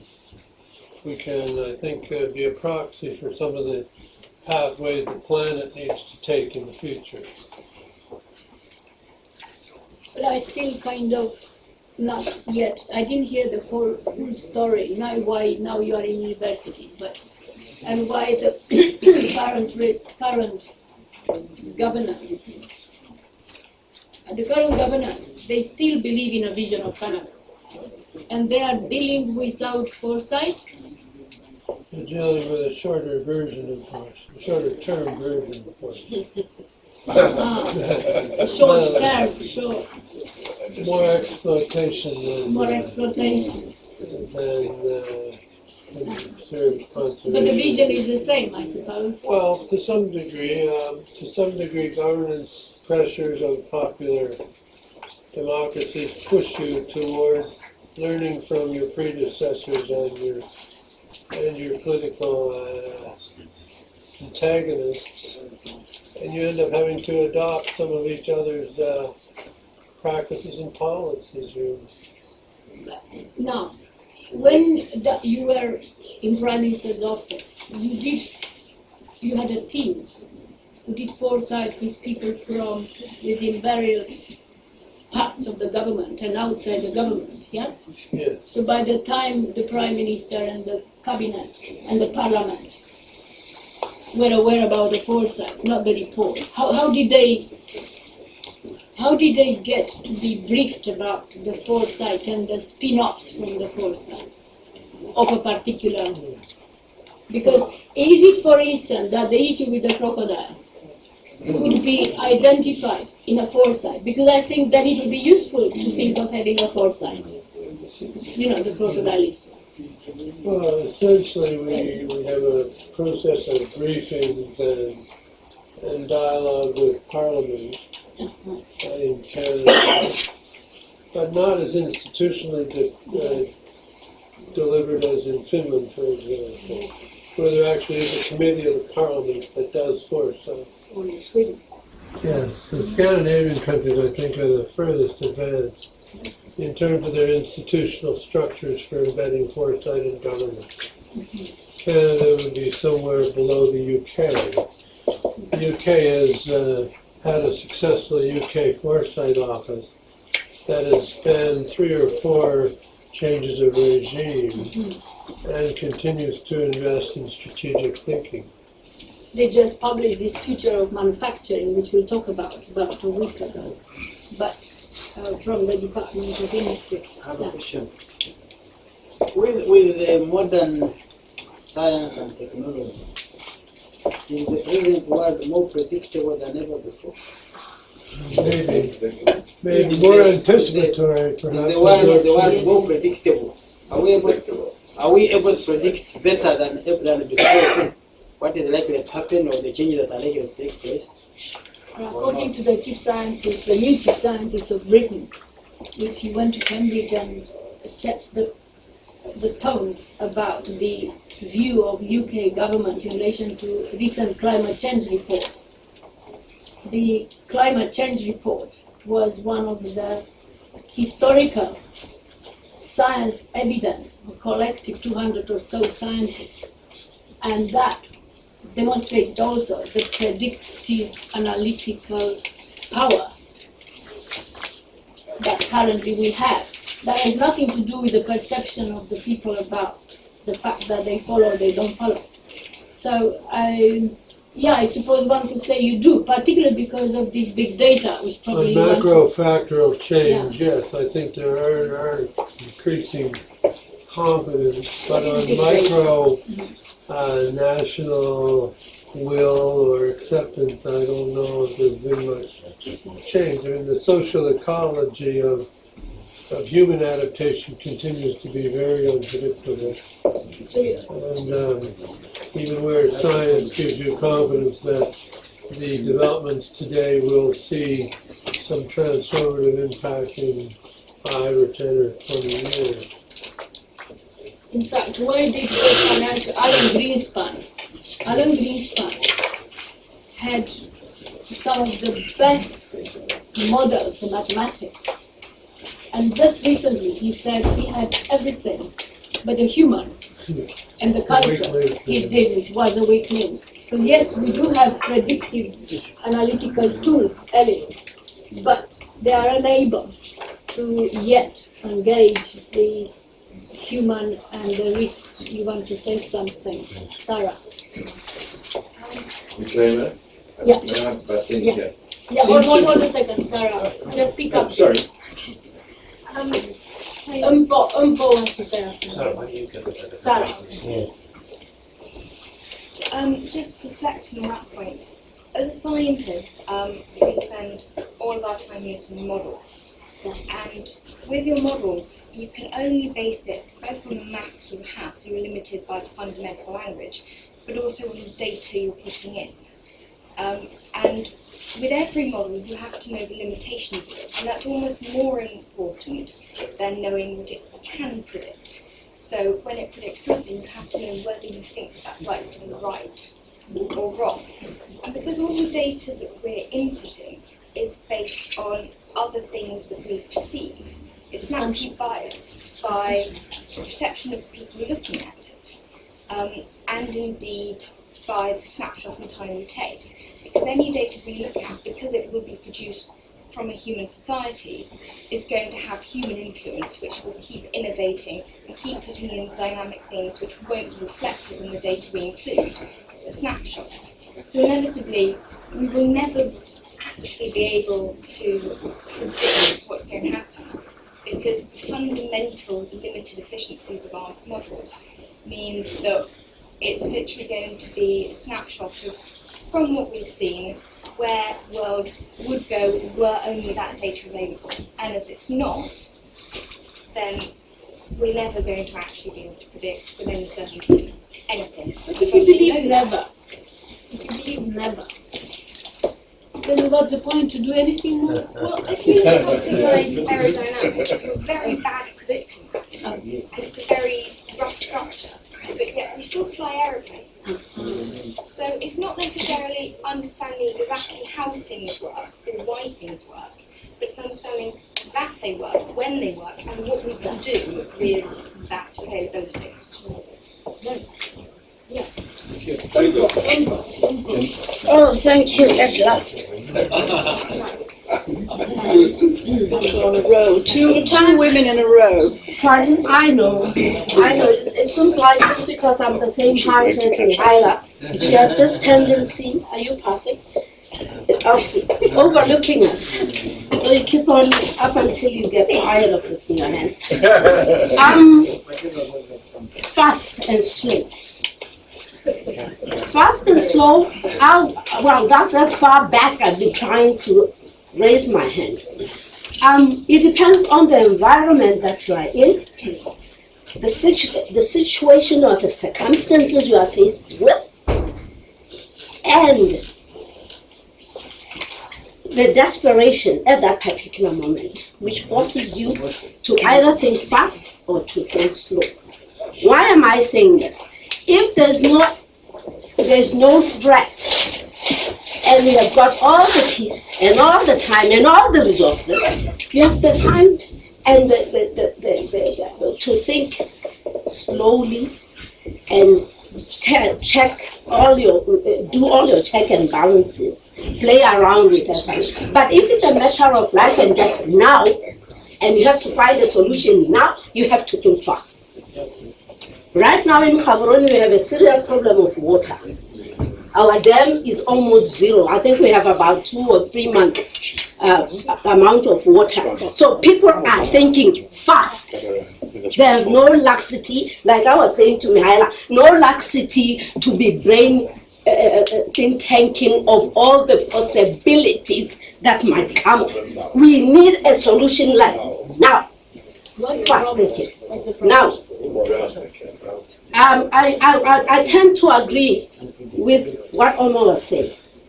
National visions. In the case of Botswana, we went around the country, each and everyone, including myself. I also gave my personal aspiration of what I wanted to see Botswana be, the kind of Botswana I wanted to see in 2016. And it was on the basis of all these aspirations that we coined what we call our national vision, which is 2016, when we turn 50 years of independence. Now, trying to argue that when you paint or you weave a tapestry, you cannot come up with the same visions or perceptions or my aspirations in that tapestry for everybody as we are seated in this room right now. I was looking at these two baskets. As you were talking, they might seem identical. Can you just show, if the camera can pick those two so that they see them on the screen? These two which are right here. Yeah. They might look identical, but they are not identical. Yeah. If they were made by two different people and you ask them, because one time I had an opportunity to ask these women who weave, what is your, what are you trying to do? What is the story behind what you are weaving? Everyone will tell you something different. So you cannot conclude that an artist, each and every artist, their expression on the tapestry is the same, is universal. No, it's not. Now, coming to the vision.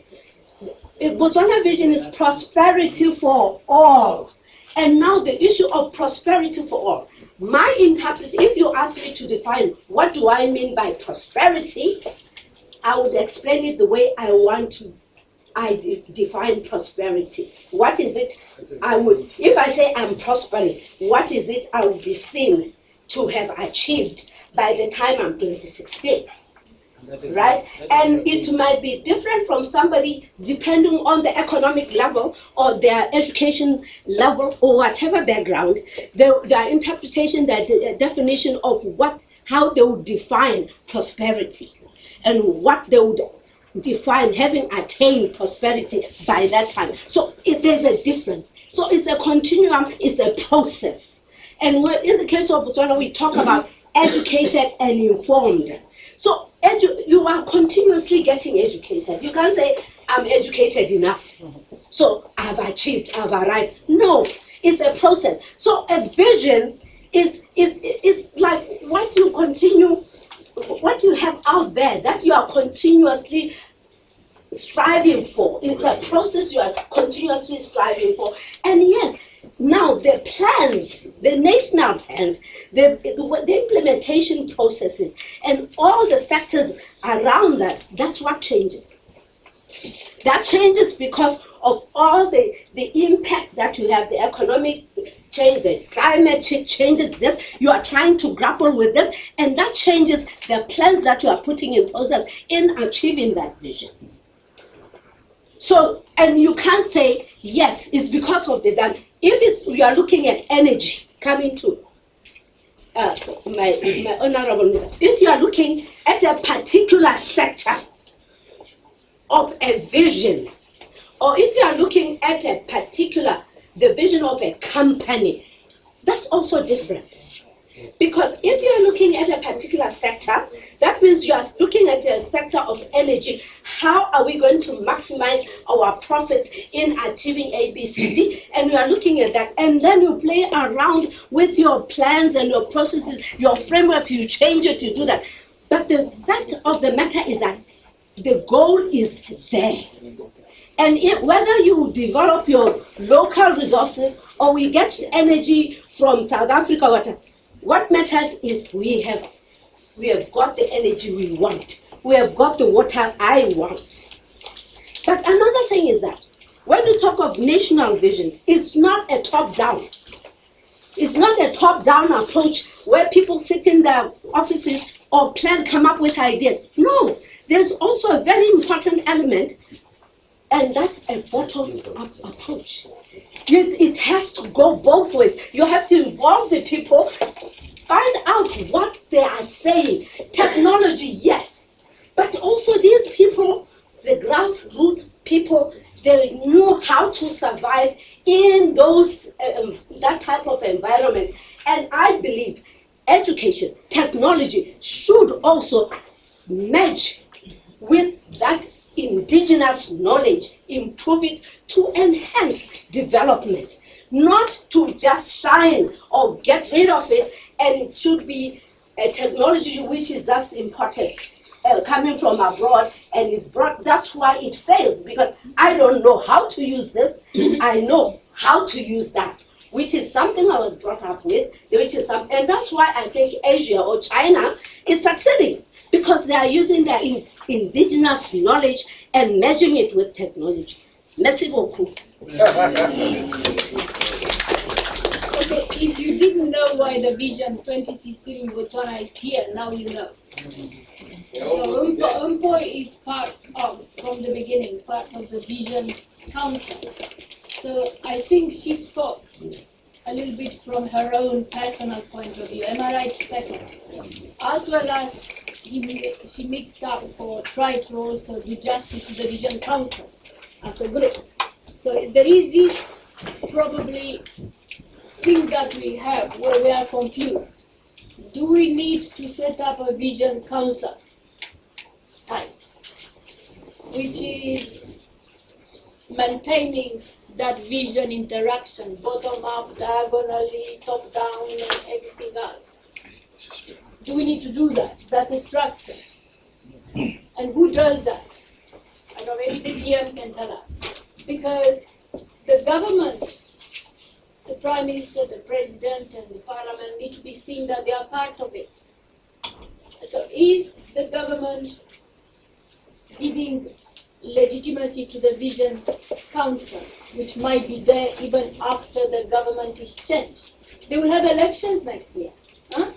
So in addition to the fact the year after there will be another end of Vision 2016 and probably beyond 2016. What do you think? Michaela, we have your experience here. Michaela, I think I have recently learned the term of looking beyond not a term but an idea which is taking root on the continent of Africa, that leaders should look beyond the term of their office. And that's exactly what one of the members was talking about in terms of continuation. Now, a vision, as I said, should be understood, accepted, and led by the nationals. It should be part of them. They should own it. It should not be owned by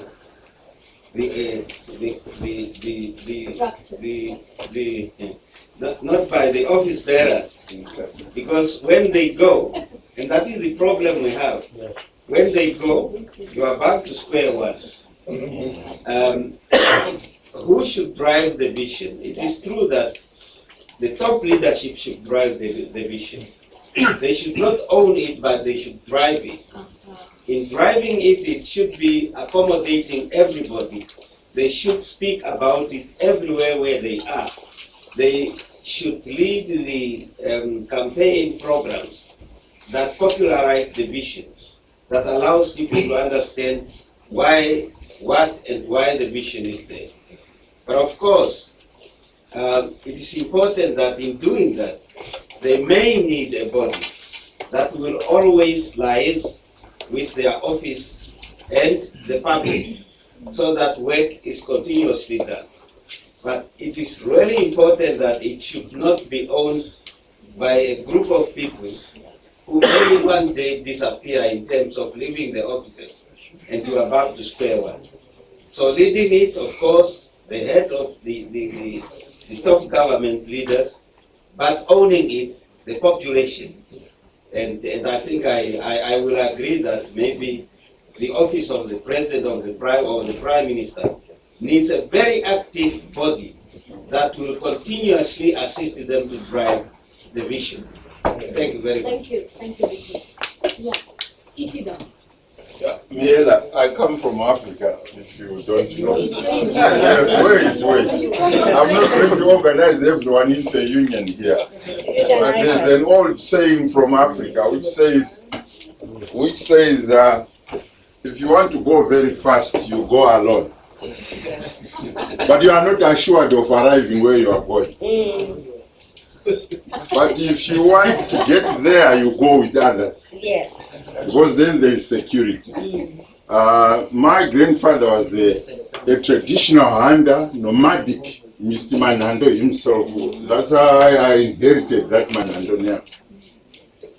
What they used to do as a strategy, because we are being scientific and sometimes over-scientific about things that have been there, some of which just require us re-saying, maybe let's appreciate the past.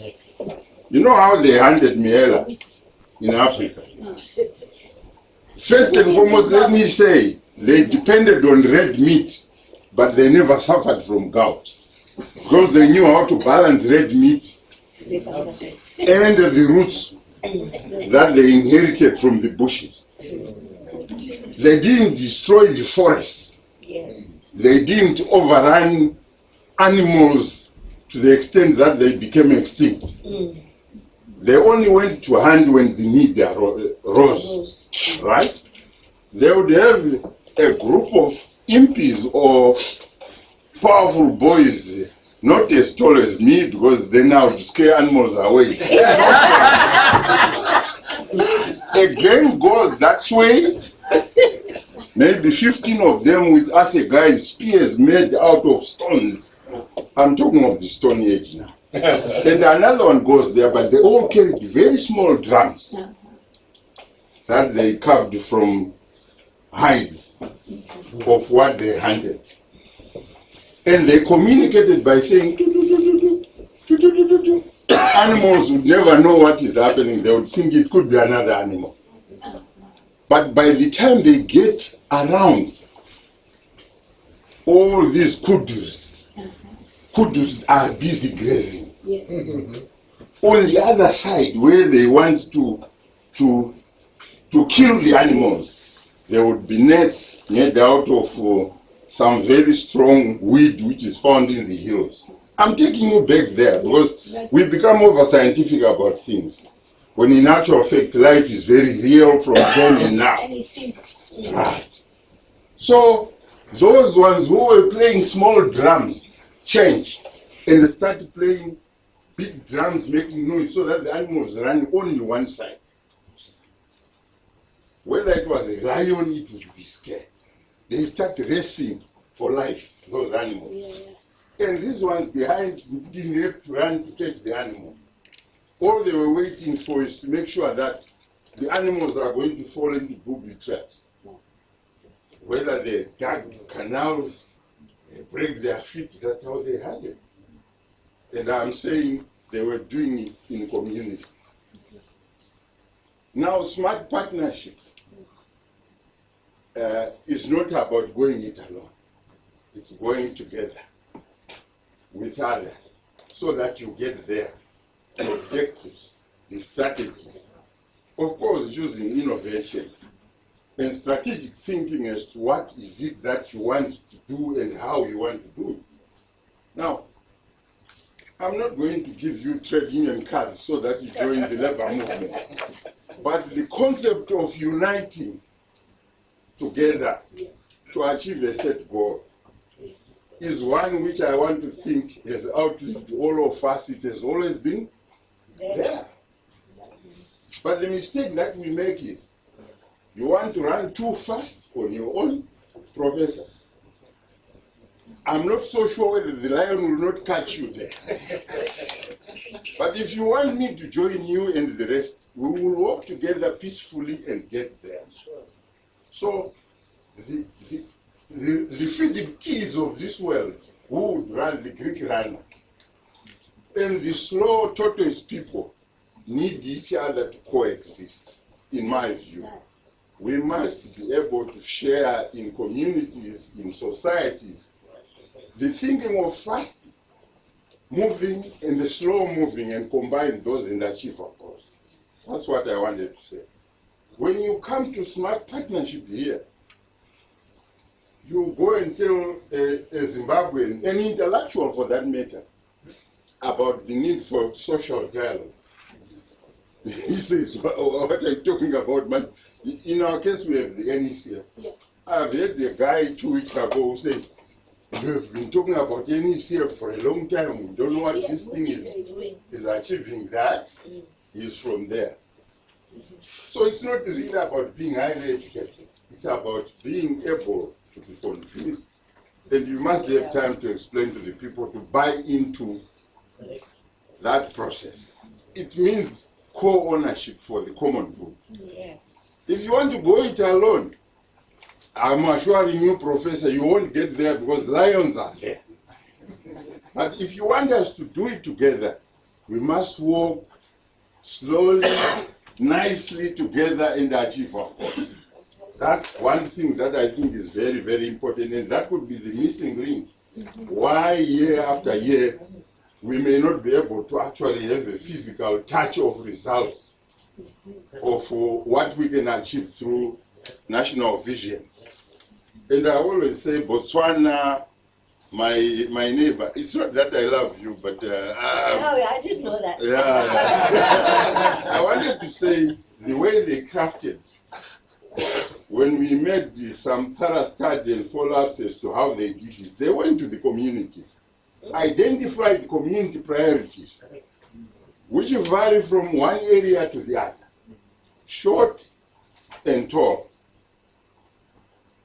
highly educated, and maybe less educated, but all of them, they appreciated. We are all civilized to be able to appreciate what is good for the communities. And that's how they went for it. If you are to fail, my sister in Botswana, you have published all the material, we have read through all the material. One day you choose to say it is for the elite, then you are going to fail. Because that vision is kaput, is useless. So in my view, again, we go back to the drawing board and say, let's do it, all of us together.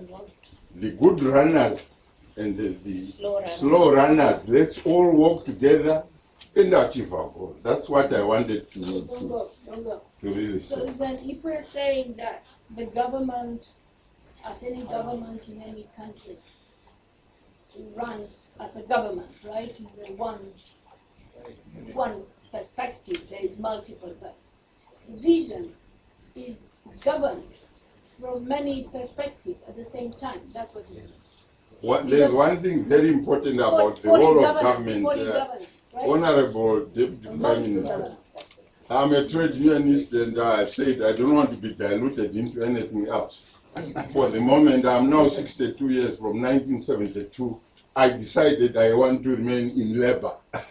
I don't know they're going to deliver. There is something very, very important for the government. All the legs of the nation must be recognized and appreciated. Yes.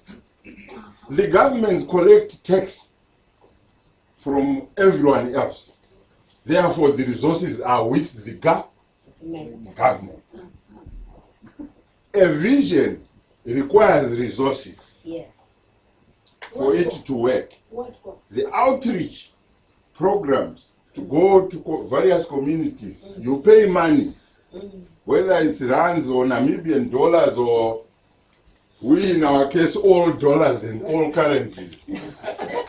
It all is coming from the common pool, which is the government. Therefore, the role of government is very essential and strategic. But I'm saying, let it not be assumed that he who pays the piper shall only call the tune. That's a different thing altogether. Yes. If government has got the money through taxation, which I believe is a collective amount from where I contribute as a taxpayer, it is there for the will of the people. Therefore, it must be plowed back to the people by way of appreciating other players, trade unions, the media, like Andrew is there, even opposition parties, they have a role to play in driving a vision. But of course, very fundamental at the end of the day is, if we are all singing God Save the Queen, that means we are loyal to one national flag. If we are saying we are SADC, we are loyal to the SADC concept that brings us together. If we are talking of the AU, we are all loyal to the concept of Pan-Africanism. The discord that comes in is when Muzite, my brother here, now says, hang on, Sindog, you are too tall for my liking, therefore I don't need you in my vision. It's not yours. It's ours. It's our collective vision. We have had situations where intellectuals come and say, I don't think these guys are qualified to talk about it. We have come to situations where other people out of inferiority complex say, I think this is for these guys who wear neck and tie because they think they know better. At the end of the day, when they meet at their level, they say, let's just wait and see if ever they'll be able to get there. Those who know Shona, those who know my language Shona, they say, Zanontega Agasia Jiramai, Mumases. That means if you go it alone, when you get scared there, you may end up even getting stripped naked, leaving everything there and running for your life, and then you are eaten naked. Thank you very much.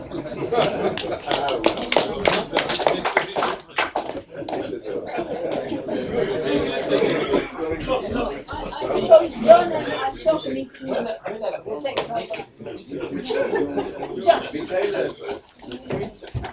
I think that is very well made.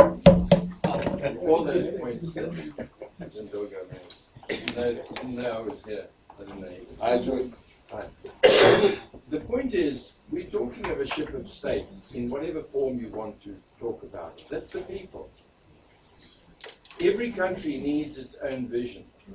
It needs to understand what its people need and where the country is going, what the people want, where they're aiming for, and how it will be best for them in their environment and in the world.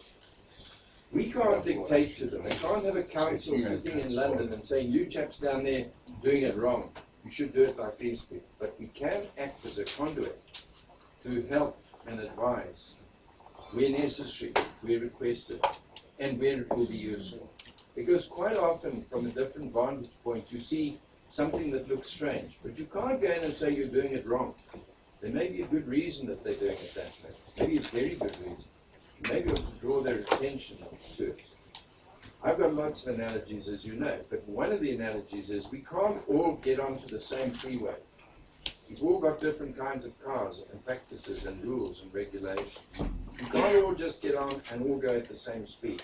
It doesn't work. But we must be aware of what's going on all around us. And CPTM, to a large degree, can represent a conduit, an informal, non-formal, but a very strong conduit for people to link and say, how do you do it there? Why do you, oh, we can't do it that way.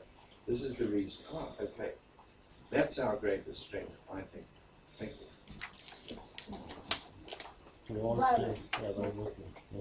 Violet from the mountain. So it's not a capitalist mode of production.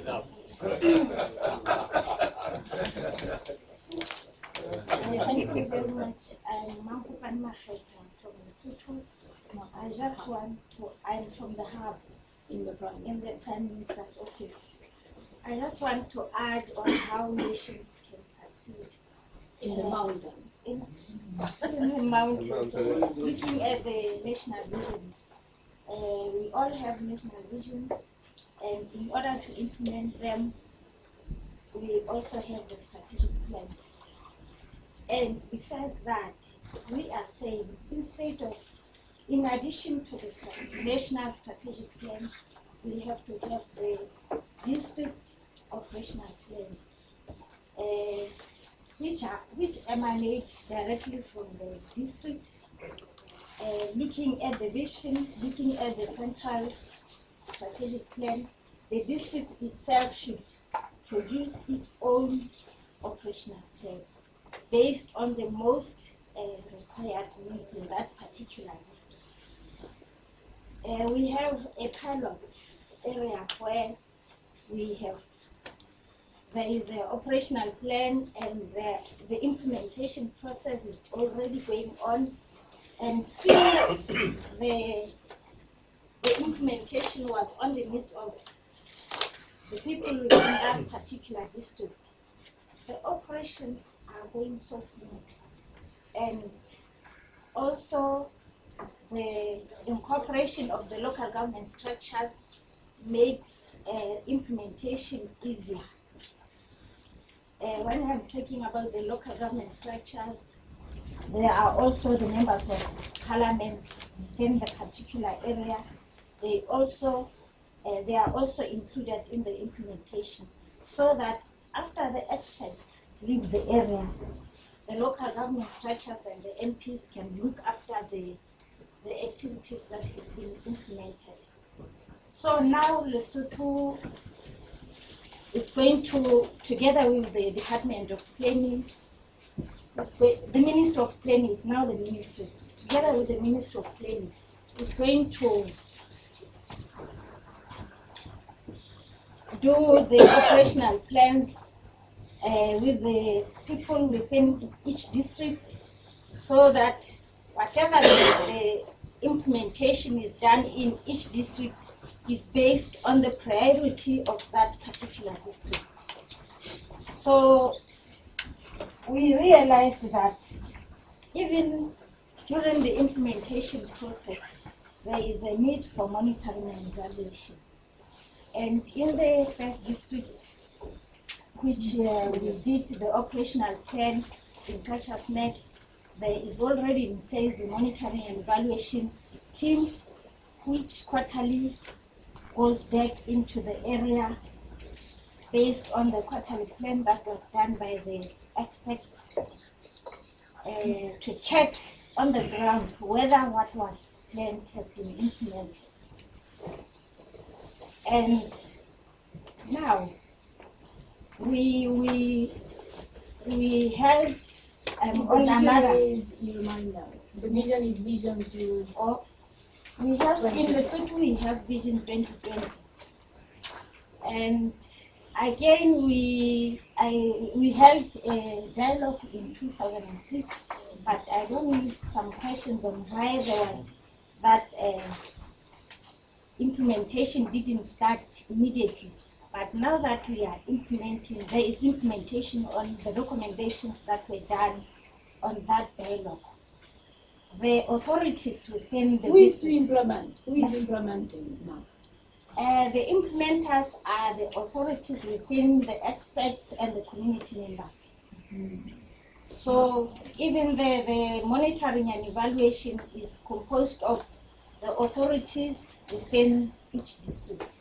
When I'm talking about the authorities, I'm talking about the community councillors, the MPs, the representatives from the heads of department within the district, the chiefs, all the authorities within each district, plus representatives from the heads of department form the monitoring and evaluation team.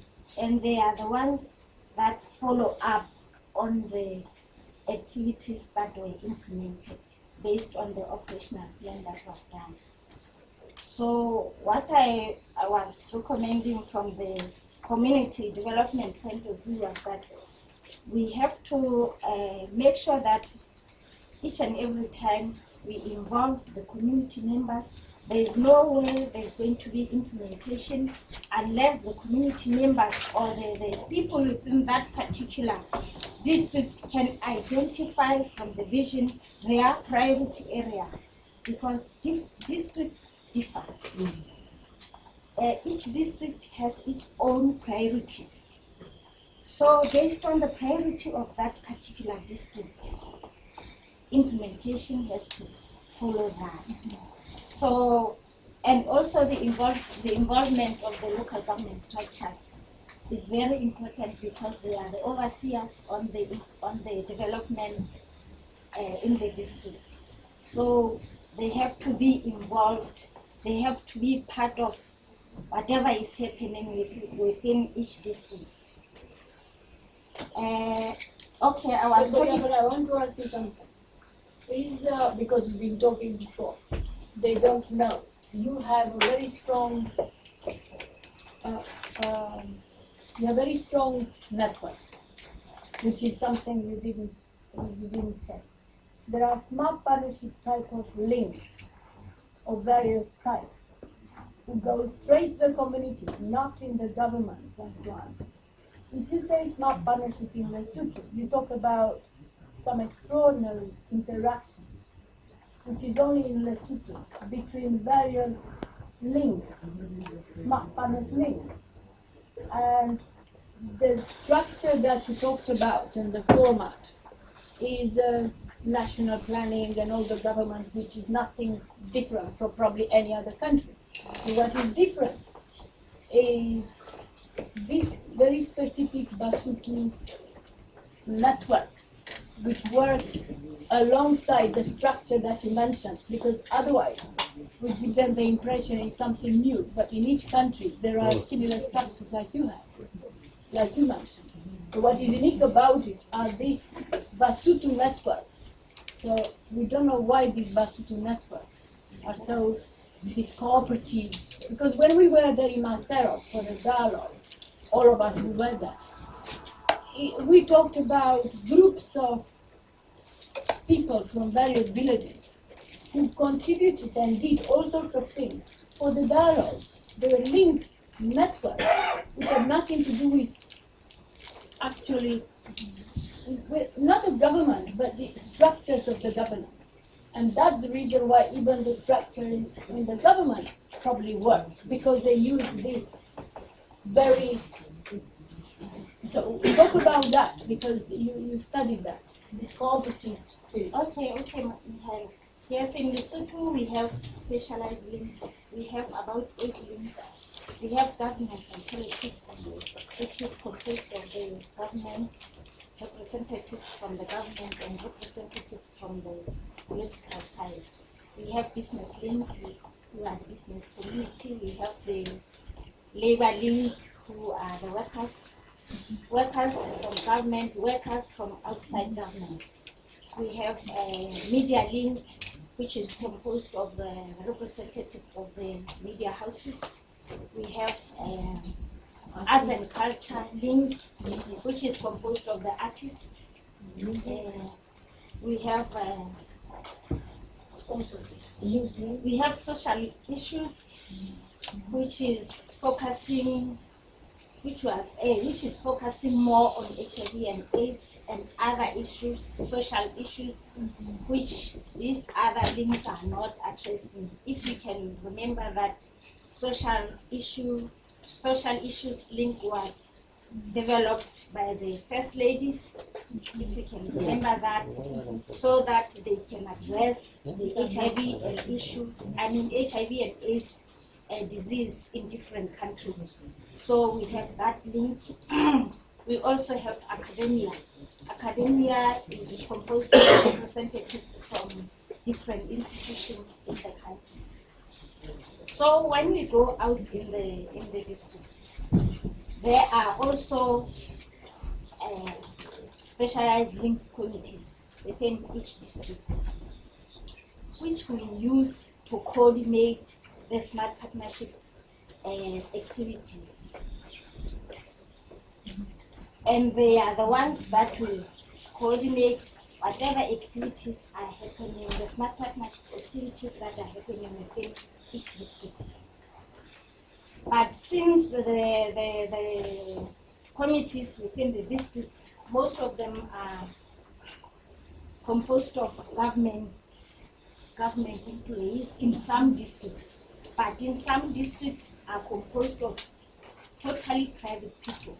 So in those districts that are composed by government people, we are trying to change that so that they are only private people within that. It's unique in Lesotho, actually, the visibility of those links. And probably we should participate in some of their vision. Would you want to, she mentioned political link, political advisor to Prime Minister. Would you want to mention something, Mr. Beren? Not now, thank you. You just got it. Okay, very good, very good. Okay. No, just one other thing, because the same as in Lesotho, Mauritius, Jim, you could mention a little bit about the Mauritius 2020 after she finishes, yeah? Okay. Hold a second. Keep you to learn, not to teach. No, you don't need to teach, just what happened when Manu did. Yeah, but let her finish that. It was owned by the local people. My role was just to help advise because we'd done a project in this country. And they got together groups of all kinds of different people in the different areas, and they worked out schemes for them, and then they brought them together. And the great thing was that everybody got together in different kinds of groups, from the very top to the very bottom. And the highlight of it, right at the end, when they got the broad picture coming together, they had a special conference at the weekend where they got the young people, the students and the high school children, because they are the future, and it was very important to get their feelings of what they wanted for the country. But what extraordinary was that the various groups that came up with various reports, isn't it, Joe? They had to present to the young groups to see if they understand and if they relate to what they see. And that was quite an extraordinary dynamic, to the point that the youth took over, and actually the people in the government who were running that vision process felt so uncomfortable. They did everything they could to stop that discussion before it went too far. So I remember it was late night, and they had to switch off the light to stop the discussion. Yes, I think the idea is because to bring... Lesotho and small countries. The idea is to bring the vision to be owned by the junior generation, because you have to pass it on, otherwise it's a useless exercise. So the involvement was capital. Okay, the last example which I wanted to give was on the to show the activeness of the specialized links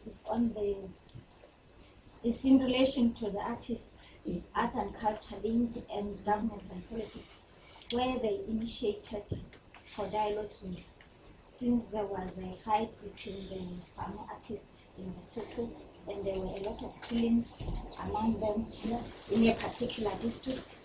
And then there was that dialogue that was held. Relevant stakeholders were called, and then afterwards there were some suggestions to be done, like counseling sessions, which have already been done now, counseling sessions to the affected families, and there were also public gatherings for the community members, because normally there are followers of these artists. So there were public gatherings within that particular district, and also media sessions were held. Some of the artists were in the minds of the Republic of South Africa, and then the sessions, the meetings were held just to keep peace. So I was just showing you that it was initiated, the activity was initiated by the Arts and Culture Link and Governments and Politics. That was incredible. So, but one of the reasons why they were in trouble, isn't it? Is because, in fact, one of the reasons was because the choirs in Lesotho, Swaziland, etc., they are most formidable choirs, and we'll hear soon something like this. We all need to rehearse by Friday afternoon. But the choirs and the songs are not, they are not able to patent. Am I right? That was the underlying problem, yeah? To patent and more than that, a number of other things are still up if you can't patent, and they are being seen as being picked up by others. It's the same in Swaziland. We discussed in Swaziland about that point of time. And it quite is, you go ahead. Yeah. When she talks about the patent, nowadays there is law, there is a the copyright. There's a copyright. He will. Dion won't exactly correct you. What copyright law for protecting the artists, because there was a lot of piracy on their products. So I think we've got the point that the smart partners links in Lesotho are quite important. And these are networks, but there are, Gideon and maybe Anta in Caribbean, you have something, because again there are small islands with different dynamics. I mean the Caribbean communication is quite, we have the Caribbean, we are Caribbean. Gideon. Smart partners, I think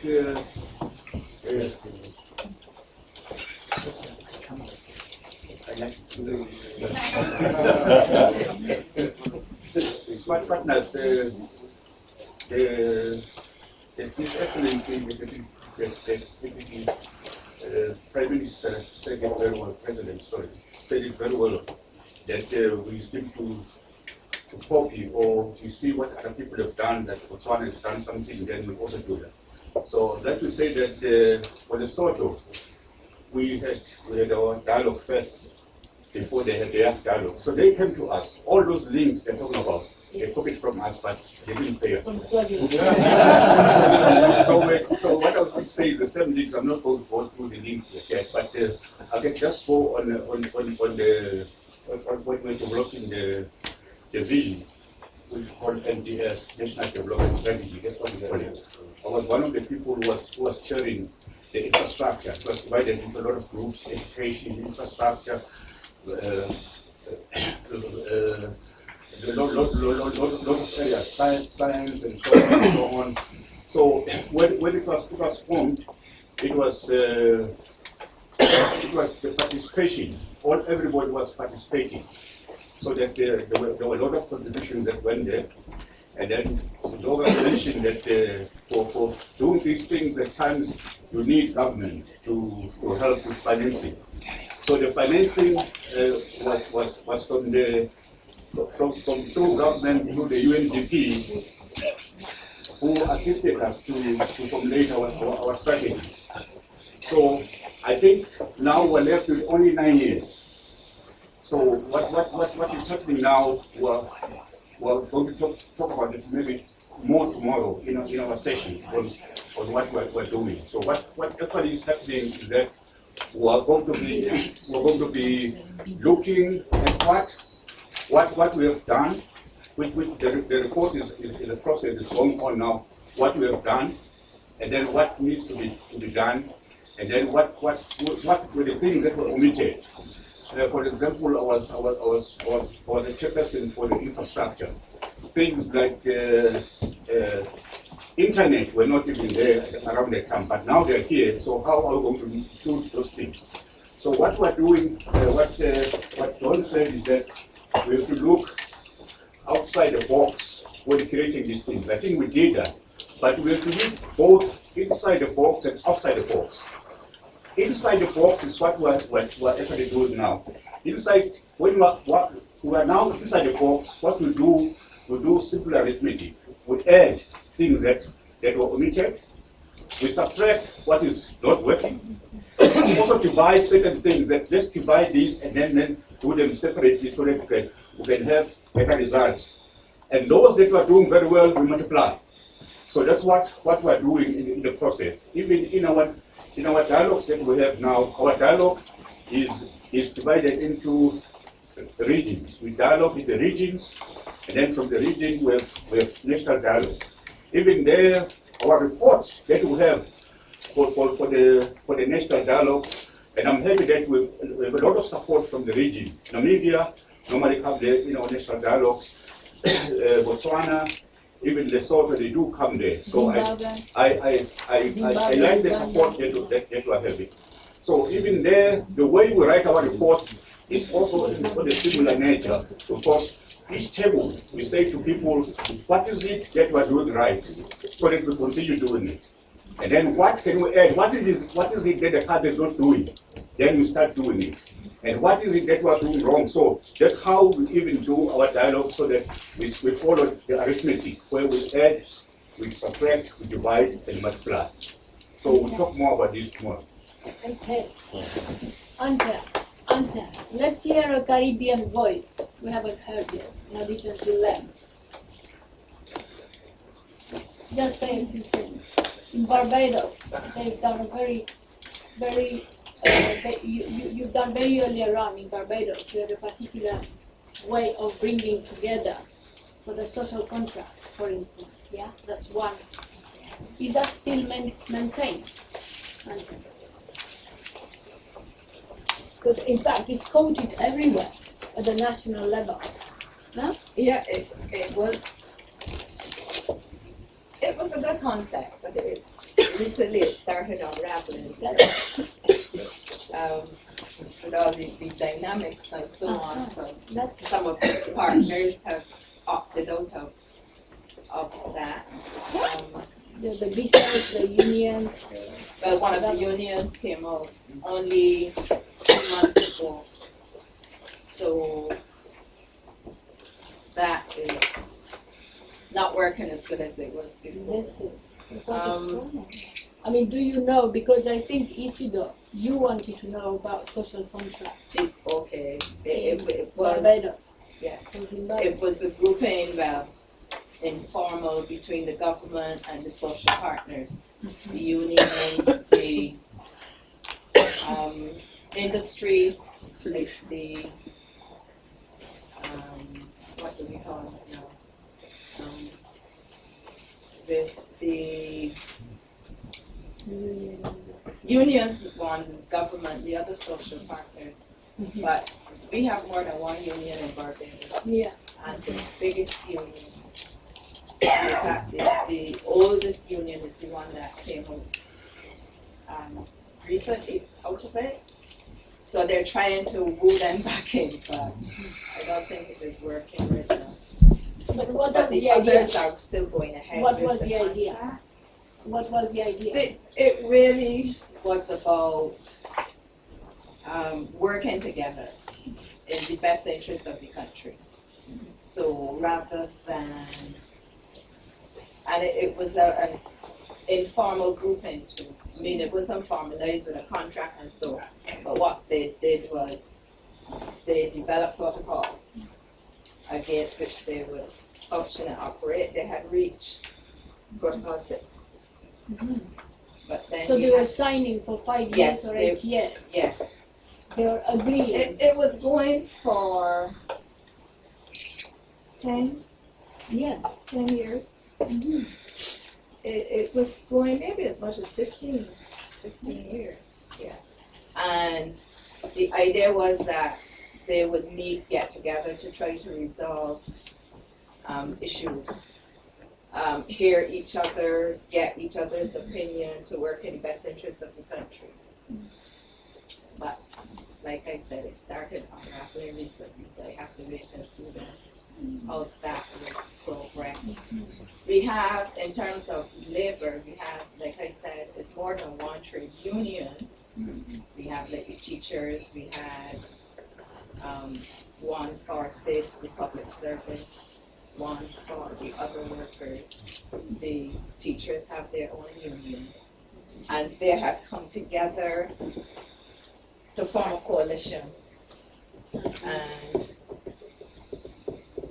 then one of those unions fell out of the coalition. So, and then came out of the social partnership as well. So it wasn't it a is smart interesting. partnership, right? It isn't very smart. It wasn't very smart. I've got a question, Miela. You go ahead. Maybe we can be helped. I think my colleagues from Zimbabwe will share this same question. We are caught up in a situation where social dialogue, is it supposed to be a statutory requirement or an informal way of doing things leading towards statutory results? We have the NECF, Chief Secretary Deputy. We have the NECF in Zimbabwe, which was blamed by some other guys as a talk shop. And I like talk shops because they help other people to understand things from various angles. And there's nothing wrong with a talk shop. This think tanking session in which we are is actually another talk show. But it's entirely up to you to pick a leaf out of it. In Zimbabwe, we coined what we called then TNF.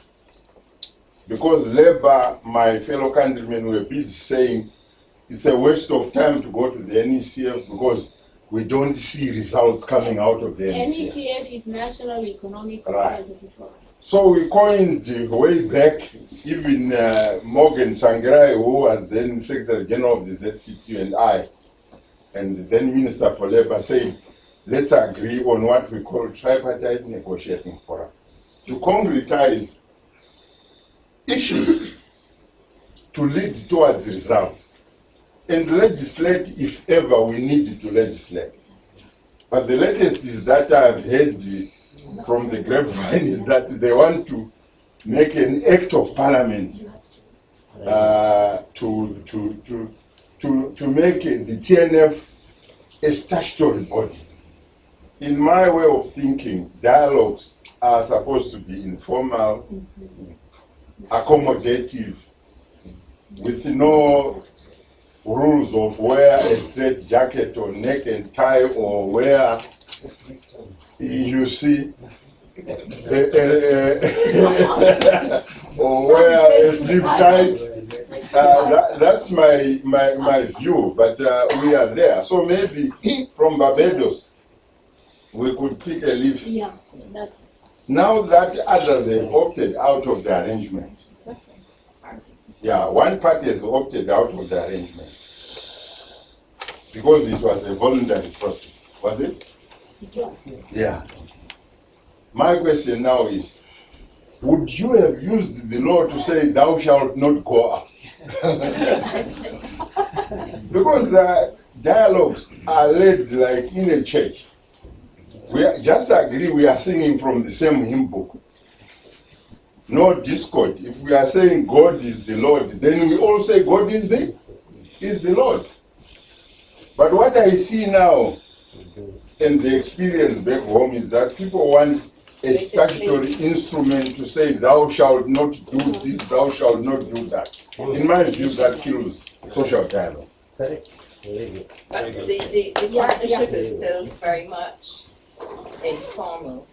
What they do is, well, it is supposed to be the avenue, yes, to discuss issues, social, economic, to assist the government in, well, formalizing policies in terms of its social programs, budgets, what, you know, the various partners are looking for, say, every year when they're developing the budget.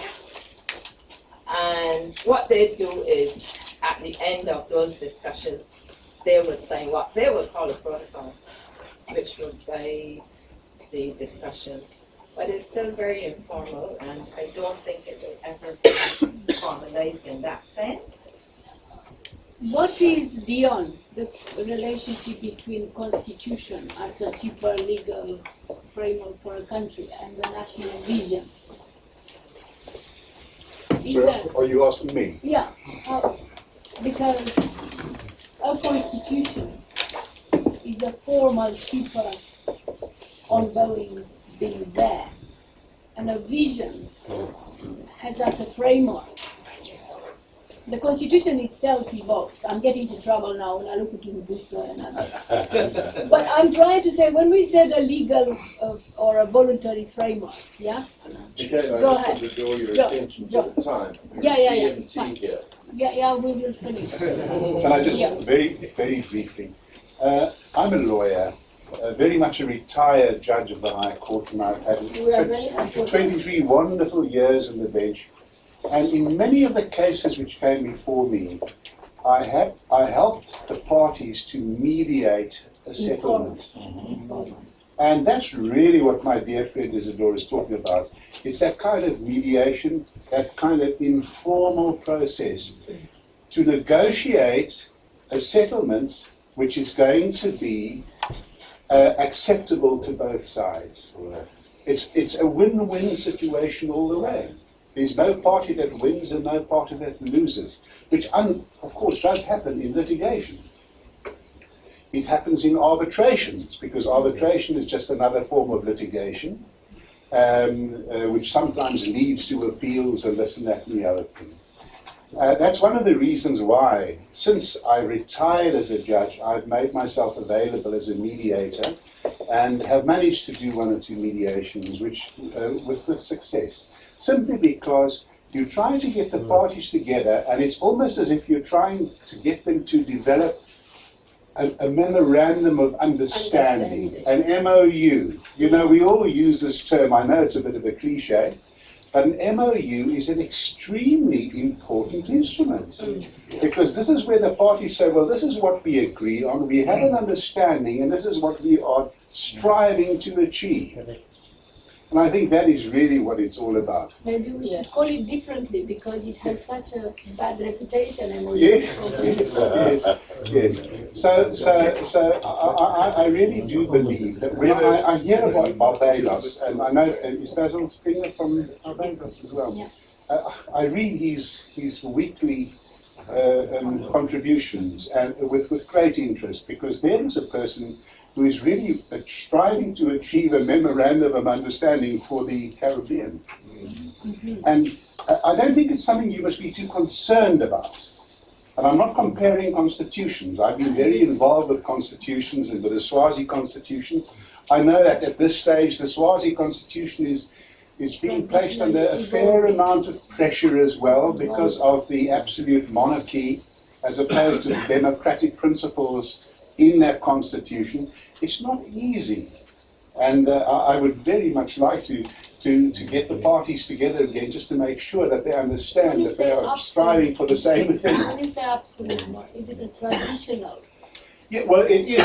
It's the only last traditional or customary absolute monarchy in Africa, which makes Swaziland a totally different kind of country as far as its government is concerned.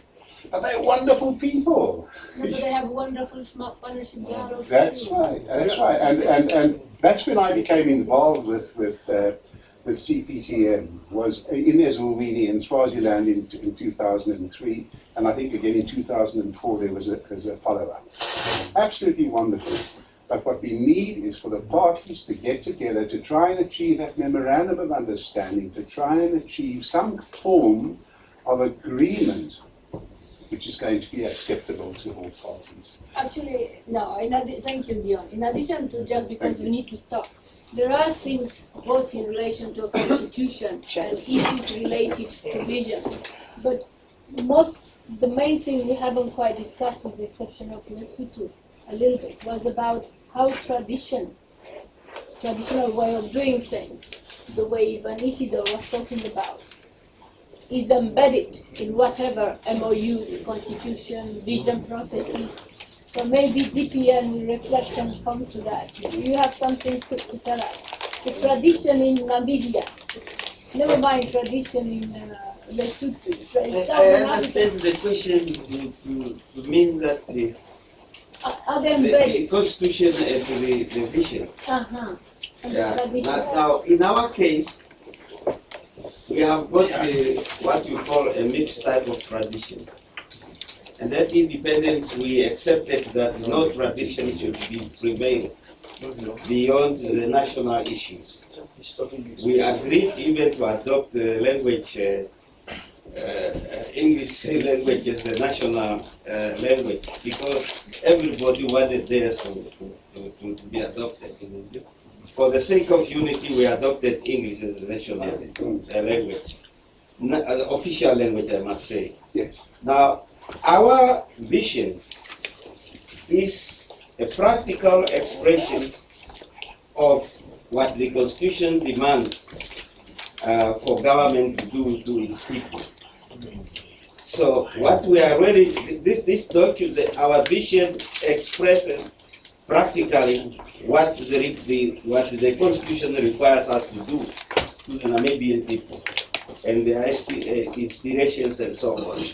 So, of course, the Constitution overall, but then for us to show that we are living the language of our Constitution, we have to have a vision which will direct us towards prosperity for our people, which is the requirement of our Constitution. Okay, thank you very much. And so, John, there is Kati who wanted quickly to say something, and then We're supposed to ask what's missing. Kati might say something what's missing. Sorry, John.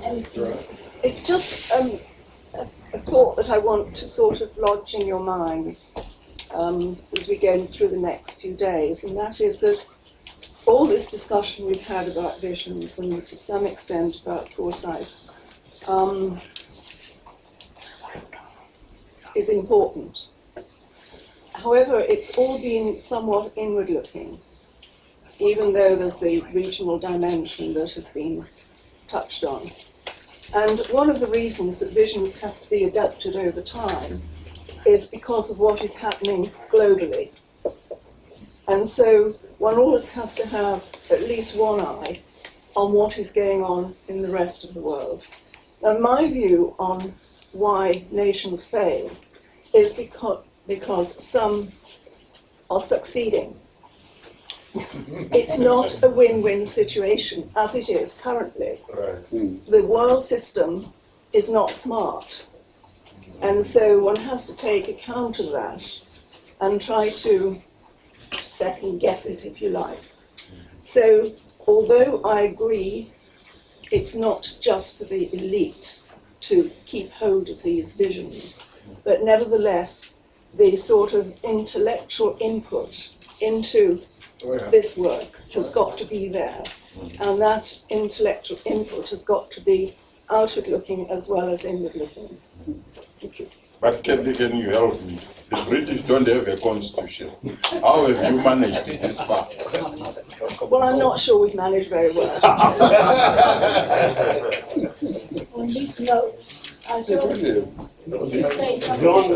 want to say anything more than the time is over? I want to add before I say that. And you've got the question, is anything missing? And one of the things, to a large degree, Gideon covered it, I think. When you have a vision, who sees what is going wrong and how is it being handled? And we've heard of Barbados, one body is pulled out. There's a reason for that. Is it because they no longer see a threat from outside? Is it because they have another agenda? What is the reason? How is it handled? The key managers managing it will always, or pretty well always, give a rosy view of what's happening. They're not going to say they're failing. In business, we have a key performance evaluation, assessment of operators throughout the system. We go and check, and we don't always do it from inside. We often get someone from outside and have a look and say, well, you think it's going well, but actually a 7-minute mile is not very good in the world standard. And how do you handle it? And that's again where CPTM can perhaps help. Obviously, organizations like the universities and the think tanks can do it. But we represent, if you like, hopefully an unbiased body. I'm not trying to push CPTM to do it, but that is one issue. Conventional wisdom is often insufficient. Kathy made the point, you've got to have intellectual input. Often the tradition is hidebound or lost. It needs to step up again. So, I'd like to hand over to Ashok now, because after this we I don't think any issue is missing. I think most of the important issues have been said. Given time, we would probably add more issues. That's not the issue. But I think what probably has not been emphasized enough, at least in my understanding, is one point that the Honorable Deputy Prime Minister made is extremely important. He said all this terminology of failing and succeeding somehow is not absolute. So that's very important, because the other, I think that's a key thing which we must remember in our discussions and dialogue. The other thing is this theory and practice. There is a question of seems to fail. Seems to fail, yes, succeed. yes. But I think it's not a nation as such. But within nation, something succeeds, something doesn't succeed. I think seems to again, because the peculiar feeling is that we keep discussing Africa, but we never discuss failures in UK or America or whatever for some peculiar reason. But Australia. Yeah, so that's some reason, but anyway. Cyprus. The other thing is theory and practice. I think Omar and Katie both have highlighted to keep that distinction very clear. Many of us are both theoreticians and practitioners, especially for the ministers and senior people in the government. They are expected to be both. And that's very important, that we address both the dimensions there for them. To me, new insight which we probably need to concentrate more is there are two issues of news. One is foresight type, what is happening likely and so on and so forth. That's one which has been mentioned, and surely it needs to be done. But the other is social contract, participation, its relationship. In other words, how to make CPTM, the key thing is networking of people and ideas, how to make it more vibrant. New ideas haven't come on that. How to make it more vibrant. So that's one issue which probably requires little more mention and commenting upon in the days to come. That's about, and I think there is very clearly institutional mechanism is required, but not at the cost of this dimension of how to make network more vibrant. It should make it more vibrant rather than suppress this. whether it's through mediation or whatever. So I think that's an issue which needs work. Yes, Yes. something missing. Something missing? If I can put on the point over there on mediation, that seemed really important. It reminded me of an occasion when I was doing the Mauritian vision. They set these groups up, and one of the groups was on the future of tourism, which is a very important industry there. And they got on this group, the president of the national airline, the directors of the big hotel groups, but also people like marine biologists, various environmental people. And these are sort of people who didn't normally meet very often together. And you'd think when they did meet, the discussions would probably get rather gruesome. But it wasn't a bit like that, because they were united in wanting to find a constructive way through. In the course of the discussion, the environmental people persuaded the hotel people that if they built lots and lots more hotels, which is what they were thinking of doing, it would be a disaster. It would ruin the environment, it would ruin their own businesses. And people weren't going to come all the way to Mauritius to get an environment that we all got messed up.